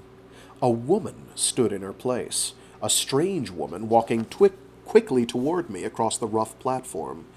It was not just strong features and perhaps a bit more firm flesh on her still lean form. It was a solidity, a presence.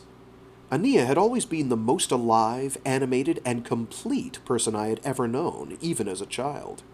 Now that the child was gone, or at least submerged in the adult, I could see the solidity within that animated aura. "Raul!" She crossed the last few steps to me, stood close, and grasped my forearms in her strong hands. For a second, I thought she was going to kiss me on the mouth in the way she had. For a second, I thought that she was going to kiss me on the mouth the way the way the child of 16 had, during the last minutes we had been together on old Earth. Instead, she raised one long-fingered hand and set it against my face, running fingers down the line of my cheek to my chin. Her dark eyes were alive with... what? Not amusement. Vitality, perhaps. Happiness, I hoped. I felt tongue-tied.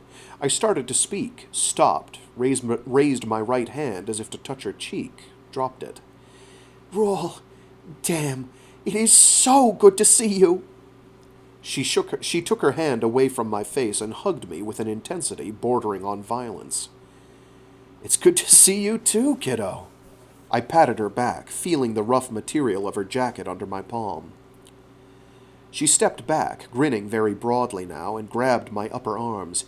Was the trip to get the ship terrible? Tell me." 5 years, I said. "Why didn't you tell me?" "I did. I shouted it." "When? At Hannibal? When I was—" "Yes. Then I shouted, 'I love you.' Remember?" "I remember that, but if you knew, 5 years, I mean—" We were both talking at once, almost babbling. I found myself trying to tell her about the Farcasters, the kidney stone on Vitus Gray Balianus B, the Emoit Spectrum Helix people, the Cloud World, the Cuttlefish Squid thing, all while I was asking her questions and babbling on again before she could answer. Aenea kept grinning. "You look the same, Raul. You look the same. But then, hell, I guess you should. It's only been, what, a week or two of travel and a cold sleep on the ship for you." I felt a wash of anger amid the happy giddiness. "God damn it, Aenea, you should have told me about the time debt, and maybe about the Farcast to a world with no river or solid ground, too. I could have died." Aenea was nodding. "But I didn't know for sure, Raul. There was no certainty, only the usual possibilities. That's why Abetic and I built that parasail into the kayak." She grinned again. "I guess it worked." "But you knew it would be a long separation. Years for you." I did not phrase it as a question. "Yes." I started to speak, felt the anger wash away as quickly as it had surged, and took her by the arms. "It's good to see you, kiddo." She hugged me again, kissing me on the cheek this time the way she had as a kid when I had delighted her with some joke or comment. "Come on," she said. "The afternoon shift is over. I'll show you our platform and introduce you to some of the people here." Our platform? I followed her down ladders and across bridges that I had not noticed while walking with Rachel. "Have you been all right, Aenea? I mean, is everything all right?" "Yes." She looked back over her shoulder and smiled at me again. "Everything is good, Raul." We crossed a terrace on the side of the topmost of 3 pagodas stacked one atop the other. I could feel the platform shaking a bit as we walked the narrow terrace, and when we stepped out onto the narrow platform between pagodas, the entire structure vibrated. I noticed that people were leaving the westernmost pagoda and following the narrow ledge trail back along the cliff face. "This part feels shaky, but it's sturdy enough," said Aenea, noticing my apprehension. "Beams of tougher bonsai pine are driven into holes drilled into the rock. That supports the whole infrastructure." They must rot away, I said as I followed her onto a short suspension bridge.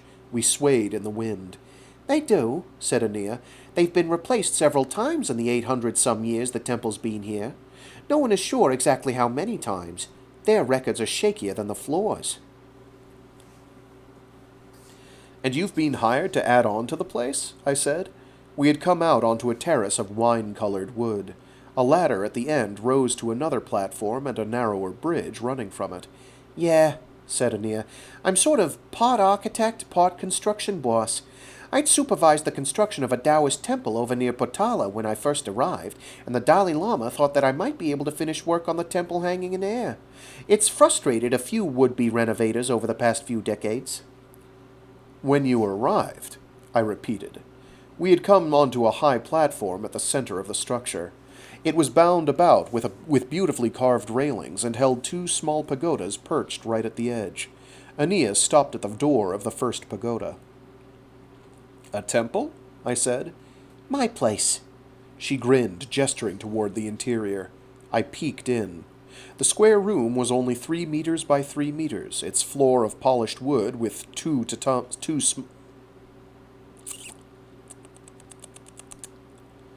Yeah, my brain lost track of what I was doing there.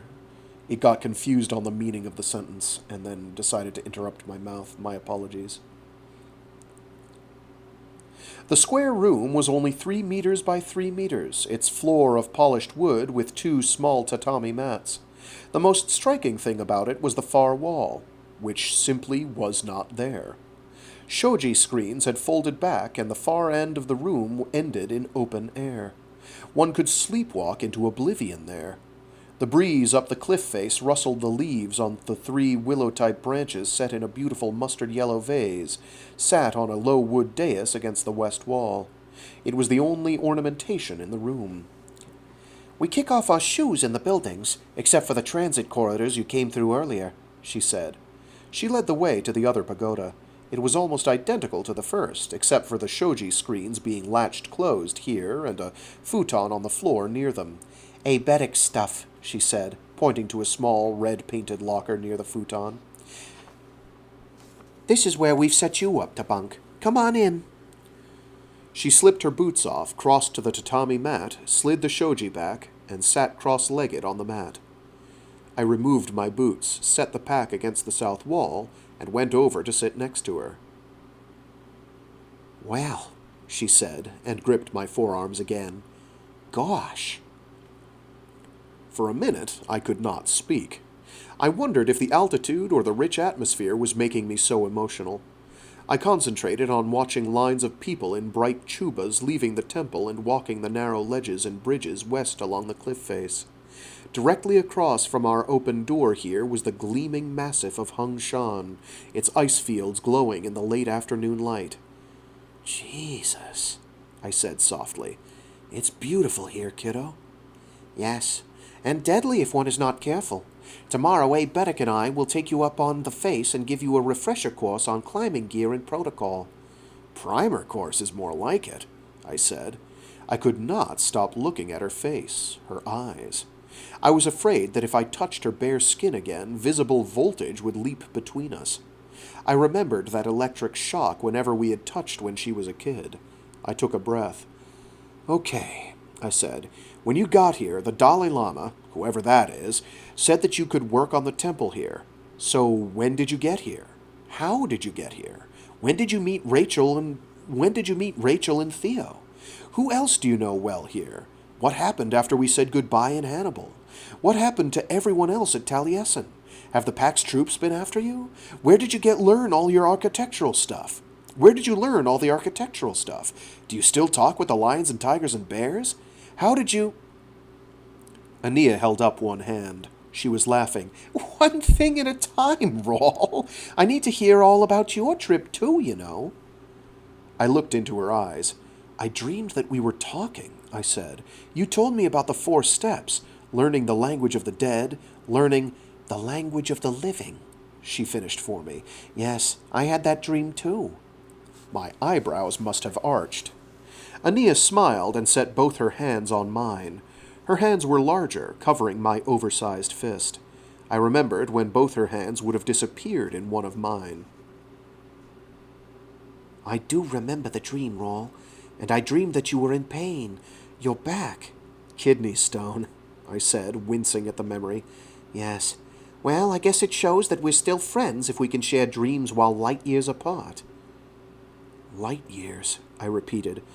All right, how did you get across them, Aenea? How did you get here? Where else have you been? She nodded and began speaking. The wind through the open wall screens rustled her hair. While she spoke, the evening light grew richer and higher on the great mountain to the north and across the cliff face to the east and west.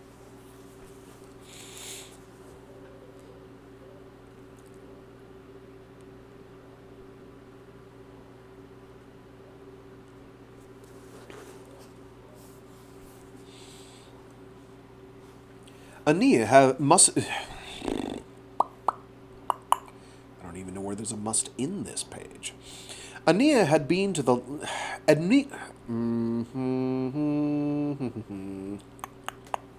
Aenea had been the last to leave Taliesin West, but that was only 4 days after I had paddled down the Mississippi. The other apprentices had left by different farcasters, she said, and the dropship had used the last of its power to ferry them to the various portals, near the Golden Gate Bridge, at the edge of the Grand Canyon, atop the stone faces at Mount Rushmore, beneath the rusted girders of launch gantries, at the Kennedy Spaceport Historical Park, all over the western hemisphere of old Earth, it seemed. Aenea's Farcaster had been built into an adobe house in a pueblo north of the empty city called Santa Fe. Aebetic had Farcast with her. I blinked in jealousy at this, but said nothing. Her first Farcast had brought her to a high-gravity world called Ixion. The Pax had a presence there, but it was concentrated primarily in the opposite hemisphere. Ixion had never recovered properly from the fall, and the high, jungle plateau where Aenea and Aebetic had emerged was a maze of overgrown ruins populated primarily by warring tribes of neo-Marxists and Native American resurgencists, this volatile mixture further destabilized by bands of renegade and roving Arnists who were attempting to bring back all recorded species of old Earth dinosaur. Aenea made the tale funny, hiding Aebetic's blue skin and obvious android status with great daubs of the decorative face paint the locals used, the audacity of a 16-year-old girl demanding money, or in this case, food and furs in barter, for heading up the reconstruction efforts in the old Ixion cities of Canbar, Illimut, and Mauville. But it had worked. Not only had Aenea helped in the redesign and rebuilding of 3 of the old city centers and countless small houses, but she had started a series of discussion circles that brought listeners in from a dozen of the warring tribes. Here, Aenea was being circumspect, I knew, but I wanted to know what these discussion circles were all about. Just things, she said. They would raise the topic. I would suggest them some things to talk about. They would raise the topic, I would suggest them some things to think about, and people would talk. Did you teach them? I asked, thinking of the prophecy that the child of the John Keats hybrid would be the one who teaches. In the Socratic sense, I guess, said Aenea. What's that? Oh, yeah. I remembered the Plato she had steered me toward in the Taliesin library. Plato's teacher, Socrates, had taught by questioning, drawing out truths that people already held within themselves. I had thought that technique highly dubious at best. She went on. Some of the members of her discussion group had become devoted listeners, returning every evening and following her when she moved from ruined city to ruined city on Ixion. You mean disciples, I said. Aenea frowned. I don't like that word much, Raul. I folded my arms and looked out at the alpenglow illuminating the cloud tops many kilometers below and the brilliant evening light on the northern peak. You may not like it, but it sounds like the correct word to me, kiddo. Disciples follow their teacher wherever she travels, trying to glean one last bit of knowledge from her. Students follow their teacher, said Aenea. All right, I said, not willing to derail the story by arguing. Go on. There was not much more to tell about Ixion, she said. She and Aebetic were on the world about 1 local year, 5 months standard. Most of the building had been with stone blocks, and her design had been ancient classical, almost Greek. What about the Pax? I said. Did they ever come sniffing around? Some of the missionaries took part in the discussions, said Aenea. One of them, a Father Clifford, became good friends with Aebetic.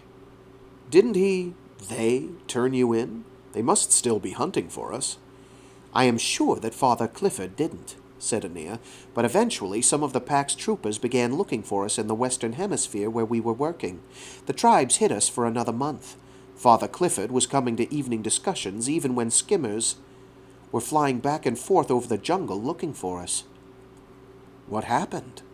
I felt like a 2-year-old who would ask questions just to keep the other person talking. It had only been a few months of separation, including the dream-ridden cold sleep, but I had forgotten exactly how much I loved the sound of my young friend's voice. Nothing really, she said. I finished the last job, an old amphitheater for plays and town meetings, fittingly enough, and Aebetic and I left. Some of the students left as well. I blinked. With you? Rachel had said that she had met Aenea on a world called Amritsar, and traveled here with her. Perhaps Theo had come from Ixion. No, no one came with me from Ixion, Aenea said softly. They had other places to go, things to teach to others. I looked at her for a moment. You mean the lions and tigers and bears are allowing others to Farcast now? Or are all the old portals opening? No, answered Aenea, although to which question I was not sure. No, the Farcasters are as dead as ever. It's just, well, a few special cases. Again, I did not press the issue. She went on. After Ixion, she had cast to the world of Maui Covenant. Ceres World, I said, remembering Grandam's voice teaching me the cadence of the Hyperion cantos. That had been the locale for one of the Pilgrim's Tales. Aenea nodded and continued. Maui Covenant had been battered by revolution and hegemony attacks way back during the Web, had recovered during the fall interregnum, had been recolonized during the Pax expansion without the help of the locals who, in the best Siri tradition, had fought from their motile isles and alongside their dolphin companions until Pax Fleet and Swiss Guard had put their boots down hard. Now Maui Covenant was being Christianized with a vengeance, the residents of one large continent, the Equatorial Archipelago, and the thousands of migrating motile isles being sent to Christian academies for re-education. But Aenea and Aebetic had stepped through to a motile isle still belonging to the rebels, groups of neo-pagans called Cirists, who sailed at night, floated among the traveling archipelagos of empty isles during the daylight, and who fought the Pax at every turn. "What did you build?" I asked. I thought that I remembered from the cantos that the motile isles carried little except tree houses under their sail trees. "Tree houses," said Aenea, grinning. "Lots of tree houses. Also some underwater domes. That's where the pagans were spending most of their time." "So you designed tree houses?" She shook her head. "Are you kidding? These are, next to the missing God's Grove Templars, the best treehouse builders in human space. I studied how to build tree houses. They were gracious enough to let Aebetic and me help." "Slave labor," I said. "Exactly." She had spent only some 3 standard months on Maui Covenant. That is where she had met Theo Bernard. "A pagan rebel?" I said. "A runaway Christian," corrected Aenea. "She had come to Maui Covenant as a colonist. She fled the colonies and joined the Cirists." I was frowning without realizing it. "She carries a cruciform?" I said. Born-again Christians still made me nervous. "Not anymore," said Aenea. "But how?" I knew of no way that a Christian with the cross could rid herself of a cruciform, short of the secret ritual of excommunication, which only the Church could perform. "I'll explain later," said Aenea. Before her tale was done, this phrase would be used more than a few times. After Maui Covenant, she and Aebetic and Theo Bernard had farcast to Renaissance Vector. Renaissance Vector? I almost shouted. That was a Pax stronghold. We had almost been shot down on Renaissance Vector. It was a hyper-industrialized world, all cities and robot factories and Pax centers. Renaissance Vector, Aenea smiled. It had not been easy. They had been forced to disguise Aebetic as a burn victim with a Sinflesh mask. It had been uncomfortable for him for the 6 months they were there. "What jobs did you do there?" I asked, finding it hard to imagine my friend and her friends staying hidden in the thronging world city that was Renaissance Vector. "Just one job," said Aenea. "We worked on the new cathedral in Da Vinci, St. Matthew's." It took me a minute of staring before I could speak. You worked on a cathedral? A Pax cathedral? A Christian church? "Of course," said Aenea calmly. I labored alongside some of the best stonemasons, glassworkers, builders, and craftsmen in the business. I was an apprentice at first, but before we left I was assistant to the chief designer working on the nave." I could only shake my head. "And did you have discussion circles?" "Yes," said Aenea.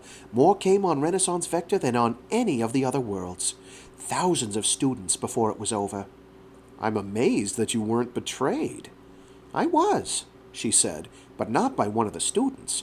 One of my glass workers turned us in to the local Pax garrison. Aebetic, Theo, and I barely made it out." "Via Farcaster," I said.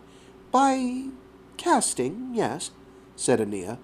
It was only much later that I realized that there had been a slight hesitation in her voice there, an unspoken qualification.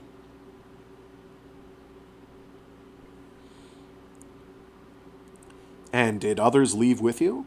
"Not with me," she said again, "but hundreds cast elsewhere." "Where?" I said, mystified. Aenea sighed. "Do you remember our discussion, Raul, where I said that the Pax thought I was a virus, and that they were right?" "Yeah." "Well, these students of mine are also carrying the virus," she said. "They had places to go, people to infect." Her litany of worlds and jobs went on. Patofa for 3 months. There's another bizarre space that shouldn't be there. I can't imagine why it is. Her litany of worlds and jobs went on. Patofa for 3 months, where she had used her treehouse experience to build mansions in the interwoven branches and trunks growing from the endless swamps there. Amritsar, where she had worked for 4 standard months in the desert building tent homes and meeting places for the nomad bandits of Sikhs and Sufis who wandered the green sands there. "That's where you met Rachel," I said. "Correct." "What is Rachel's last name?" I said. "She didn't mention it to me." "She has never mentioned it to me either," said Aenea, and went on with her tale. From Amritsar, she and Aebetic and her two female friends had cast to Groombridge Dyson D. This world had been a hegemony terraforming failure, abandoned to its encroaching methane-ammonia glaciers and ice crystal hurricanes, its dwindling number of colonists retreating to its biodomes and orbital construction shacks. But its people, mostly Sunni Muslim engineers from the failed Trans-African Genetic Reclamation Project, stubbornly refused to die during the fall and ended up terraforming Groombridge Dyson D into a Laplandic tundra world with breathable air and adapted old Earth flora and fauna, including woolly mammoths wandering the equatorial highlands.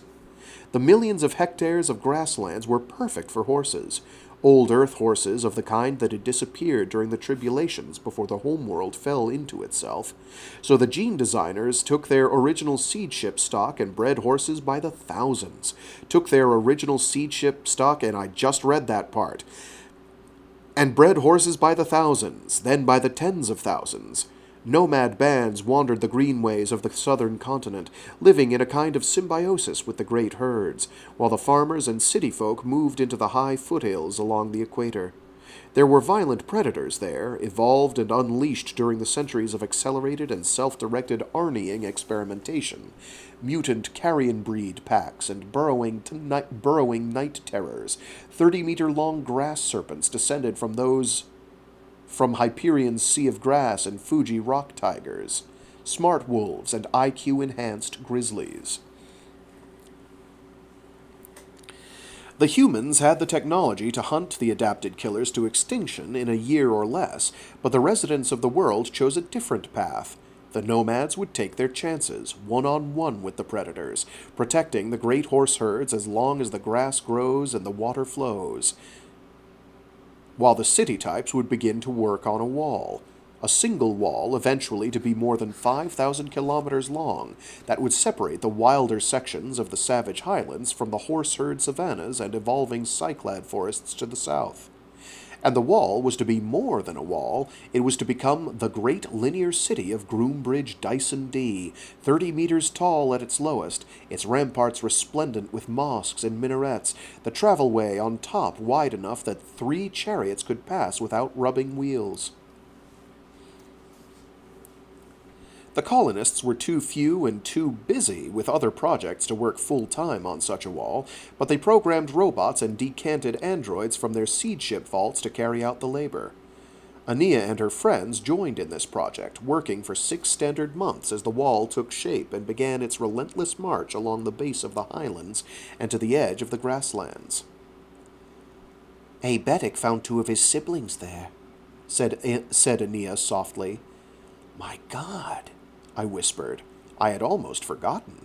When we were on Sol Draconi Septum some years ago, sitting by the warmth of a heating cube in Father Glaucus's book-lined study inside a skyscraper that, in turn, was frozen within the eternal glacier of that world's frozen atmosphere, Albedo had talked about one of his reasons for coming on the Odyssey with the child, Aenea, and me. He was hoping against logic to find his 4 siblings, 3 brothers and a sister. They had been separated shortly after their training period as children, if an android's accelerated early years could be called childhood. "So he found them?" I said, marveling. "2 of them," repeated Aenea, "one of the other males in his growth creche, A. Antib, and his sister, A. Daria." "Were they like him?" I asked.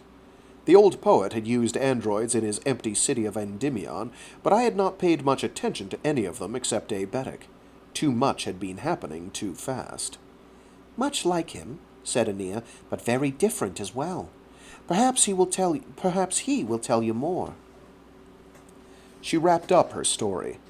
After 6 standard months working on the linear city wall on Groombridge Dyson D, they had to leave. "Had to leave?" I said. "The packs?" "The Commission for Justice and Peace, to be precise," said Aenea. "We did not want to leave, but we had no choice." "What is the Commission for Justice and Peace?" I said. Something about the way she had pronounced the words made the hairs on my arm stand up. "I'll explain later," she said. "All right," I said, "but explain something else now." Aenea nodded and waited. "You said you spent 5 standard months on Ixion," I said. 3 months on Maui Covenant, 6 months on Renaissance Vector, 3 months on Patofa, 4 standard months on Amritsar, about 6 standard months on, what was it, Groombridge Dyson D? Aenea nodded. "And you've been here about a standard year, you say?" "Yes." "That's only 39 standard months," I said. 3 standard years and 3 months. She waited. The corners of her mouth twitched slightly, but I realized that she was not going to smile. It looked more as if she was trying to avoid crying.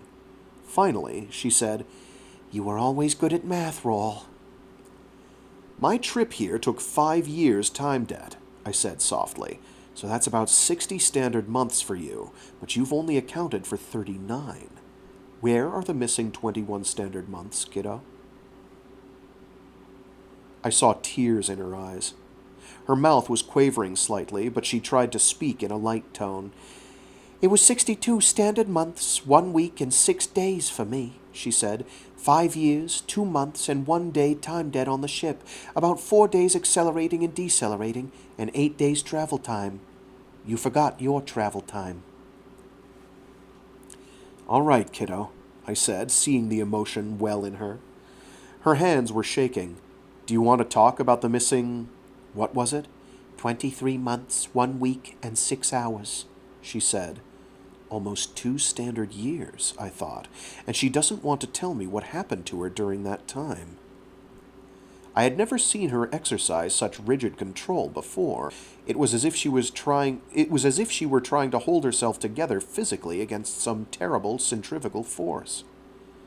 We'll talk about it later, she said, pointing out the open doorway at the cliff face to the west of the temple. Look. I could just make out figures, 2-legged and 4-legged, on the narrow ledge. They were still several clicks away, along the cliff face. I walked over to my pack, retrieved my binoculars, and studied the forms.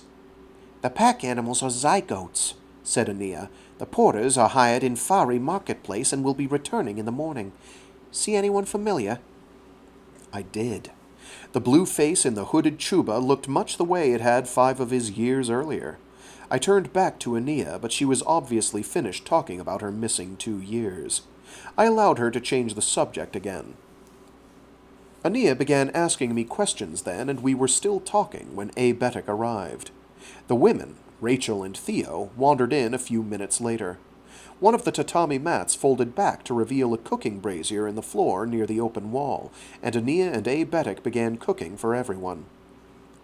Others wandered in and were introduced. The foreman, George Sarong and Jigme Norbu, 2 sisters who were in charge of much of the decorative railing work, Kuku and Keisei, Gyalo Thondup in his formal silken robes, and Jigme Taring in his soldier's garb, the teaching monk Chim Din and his master Kempo Nga Wangtashi, abbot of the Gompa at the temple hanging in air, a female monk named Donka Nyapso, a traveling trade agent named Tromo Trochi of Domu, Tsipon Shakabpa, who was the Dalai Lama's overseer of construction here at the temple, and the famed climber and paraglide flyer Lomo Dondrub, who was perhaps the most striking man I had ever seen, and, I later discovered, one of the few flyers who would drink beer or break bread with Dugpas, Drukpas, or Drungpas. The food was tsampa and momo, a roasted barley mixed into zygote buttered tea, forming a paste that one rolled into balls and ate with other balls of steamed dough holding mushrooms, cold zygote tongue, sugared bacon, and bits of pears that Aebetic told me were from the fabled gardens of Siwang Mu. More people came in as the bowls were being handed out. Labsang Samten, who, Aebetic whispered, was the oldest brother of the current Dalai Lama, and was now in his 3rd year of monkhood here at the temple, and various drungpas from the wooded clefts, including Master Carpenter Changchi Kenchong, with his long, waxed mustaches, Peri Samdup, an interpreter, and Rimsi Kipup, a brooding and unhappy young scaffold rigger. Not all of the monks who dropped in that night were descended from the Chinese, Tibetan, old-to-earth seed ship colonists. Laughing and lifting their rough mugs of beer with us were the fearless high riggers Haruyuki Otake and Kenshiro Endo, the master bamboo workers Wojtek Meyer and Janusz Kortika. Korchka? I'm not sure how that's pronounced. Janusz. Janusz, Janusz. And the last name is what's getting me, Kortika. Kurtyka. I know it's not pronounced that way. And the brickmakers Kim Byung-soon and Vicky Grossel.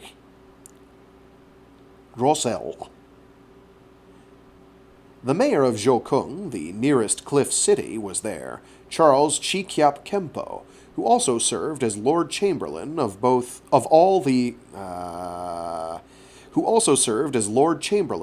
temple's priest officials and was an appointed member of both the Tsongdu, the Regional Assembly of Elders, and advisor to Yichang, literally the nest of letters, the secret 4-person body that reviewed the monk's progress and appointed all priests. Charles Chi Kyap Kempo was the first member of our party to drink enough to pass out. Chim Din and several of the other monks dragged the snoring man away from the edge of the platform and left him sleeping in the corner. There were others. At least 40 people must have filled the little pagoda as the last of the sunlight ebbed away and the moonlight from the oracle and 3 of her siblings lit the cloud tops below. But I forgot their names that night as we ate Sampa and Momo, drank beer in great quantities, and made the torches burn bright in Swang Kung Su.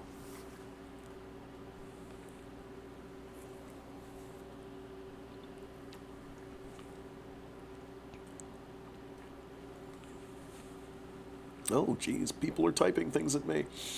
Optical antenna. My mom lives in Santa Fe most of the year since it's at 7,000 feet. Yeah.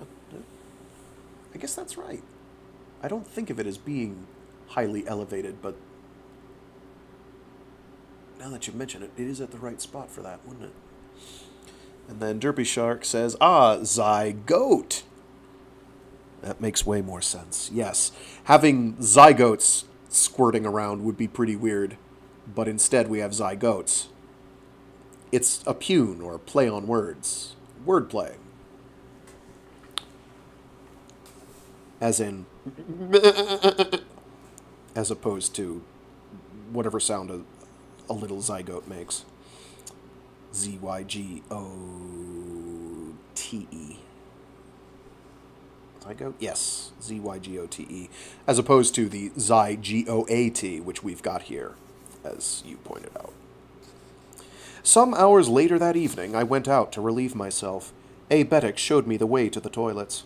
I had assumed that one would just use the edge of platforms, but he assured me that on a world where dwelling structures had many levels, most of them above or below others, that this was considered bad form.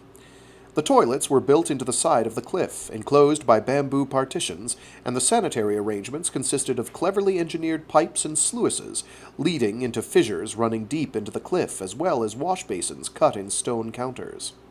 There was even a shower area, and solar-heated water for washing.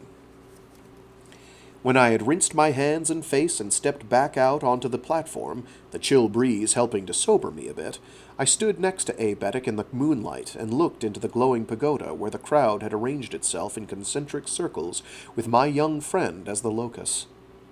The laughter and chaos had disappeared. One by one, the monks and holy men and riggers and carpenters and stonemasons and Gompa abbots and mayors and bricklayers were asking soft questions of the young woman, and she was answering. The scene reminded me of something, some recent image, and it took me only a minute to recall it. The 40 AU deceleration into this star system, with the ship offering up hollow representations of the G-type sun with its 11 orbiting planets, 2 asteroid belts, and countless comets. Aenea was definitely the sun in this system, and all of the men and women in that room were orbiting around her as surely as had the worlds, asteroids, and comets in the ship's projection. I leaned on a bamboo post and looked at Aebetic in the moonlight. "She'd better be careful," I said to the android, enunciating each word carefully, "or they'll begin treating her like a god." Aebetic nodded ever so slightly. "They do not think that Aenea is a god, Endymion," he murmured. "Good." I put my arm around the android's shoulder. "Good." "However," he said, "many of them are becoming convinced, despite her best efforts to assure them otherwise, that she is God." And on that note, we will call it a day. Clunk. So yeah, we're moving along.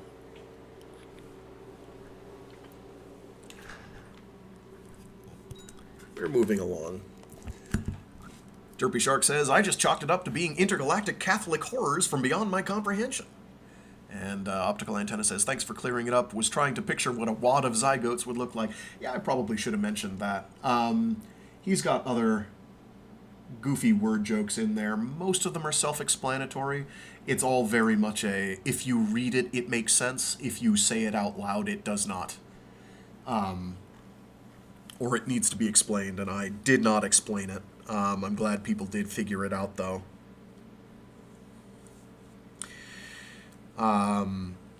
He hasn't explained what the... he mentioned it in their Skyway thing. Oh, jeez, now I have to look it up. It does... That does get explained eventually, but it takes a little minute. It takes a minute for that to happen. Where are you?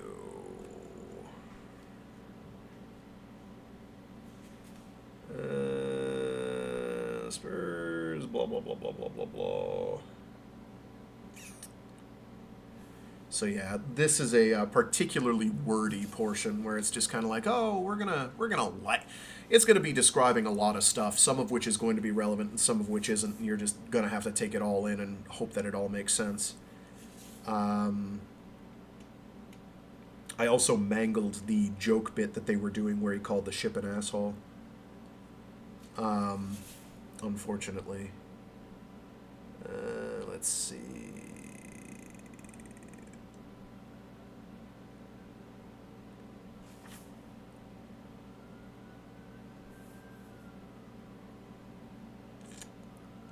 There is some thing that floats through the air that they kind of don't explain yet, but will eventually. But yeah, so it's moving along. The way Part 2 is structured is rather different than the rest of the book. Even Part 1 of the Rise of Endymion is kind of like Endymion chapter or Raul chapter, then Pax chapter. This is doing away with that almost entirely. There are going to be one or two interludes, but mostly it is Raul, Aenea, and Bedica clock from here on out. As we build to the climax of the book. We're about we're better than 2/3 of the way through the two books put together, which is good. Which is good. Making headway. Yeah, let's see. Well, I don't know what my schedule for next week is going to be yet. I will post it in the Discord as soon as I know. Let me see if anyone's left me any love notes in OiTube. Yeah, we got a couple.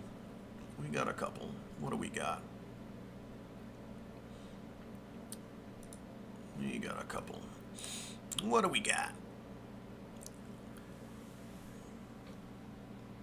About a week ago, Christopher DW said, I'm getting a real kick out of your inner monologue. It must be great living in your head. You'd be wrong. Merlin526, but thanks for anyway. Merlin526 says, thanks for these on one of the installments of Hyperion. I started with the Southern Reach trilogy and went on to Hyperion after hearing you talk about it. I don't think I'd have ever picked it up on my own. Having the huge library of books you've read here, as well as your thoughts and commentary on what other works to check out, is opening my eyes to a lot of sci-fi that I don't think I'd have given the time of day, but which I now find myself deeply intrigued and impressed by. Well, that's good. I'll have to give an actual response to that one, because that's thoughtful.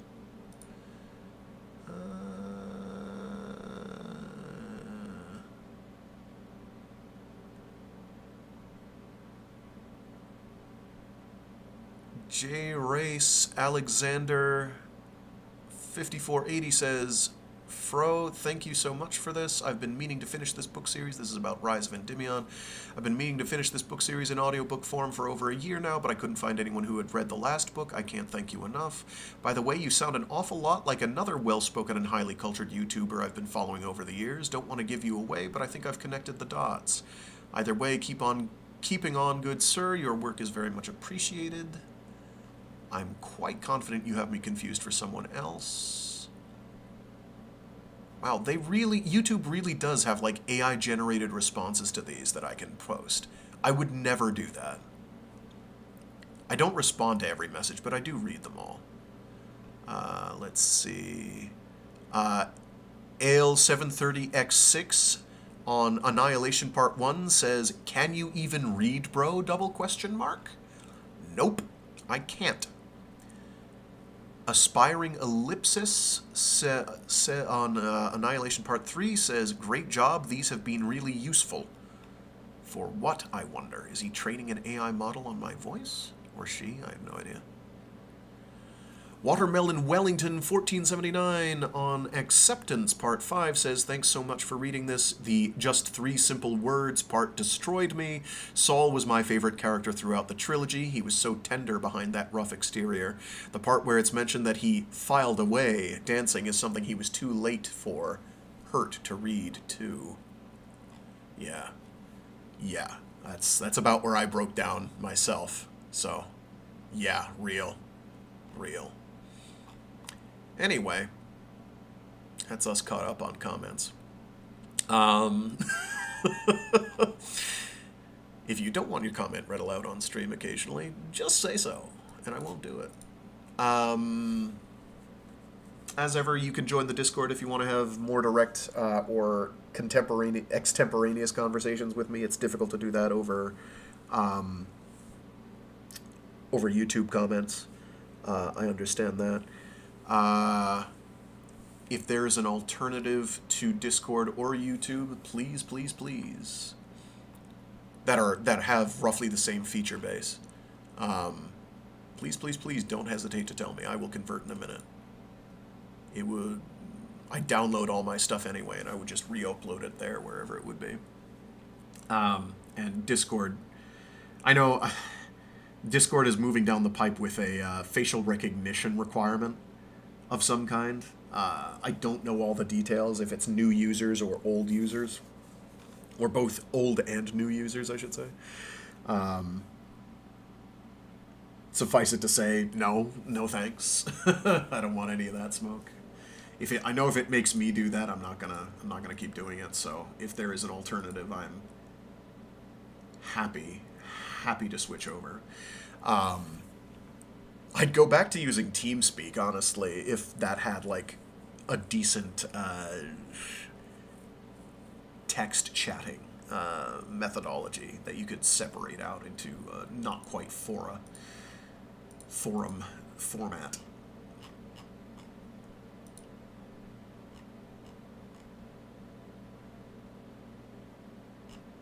Anyway, I'm going to run. When I have my schedule for next week, I'll post it in the Discord. Otherwise, stay safe, stay sane, be decent to each other. I'll see you all next time. A toodaloo.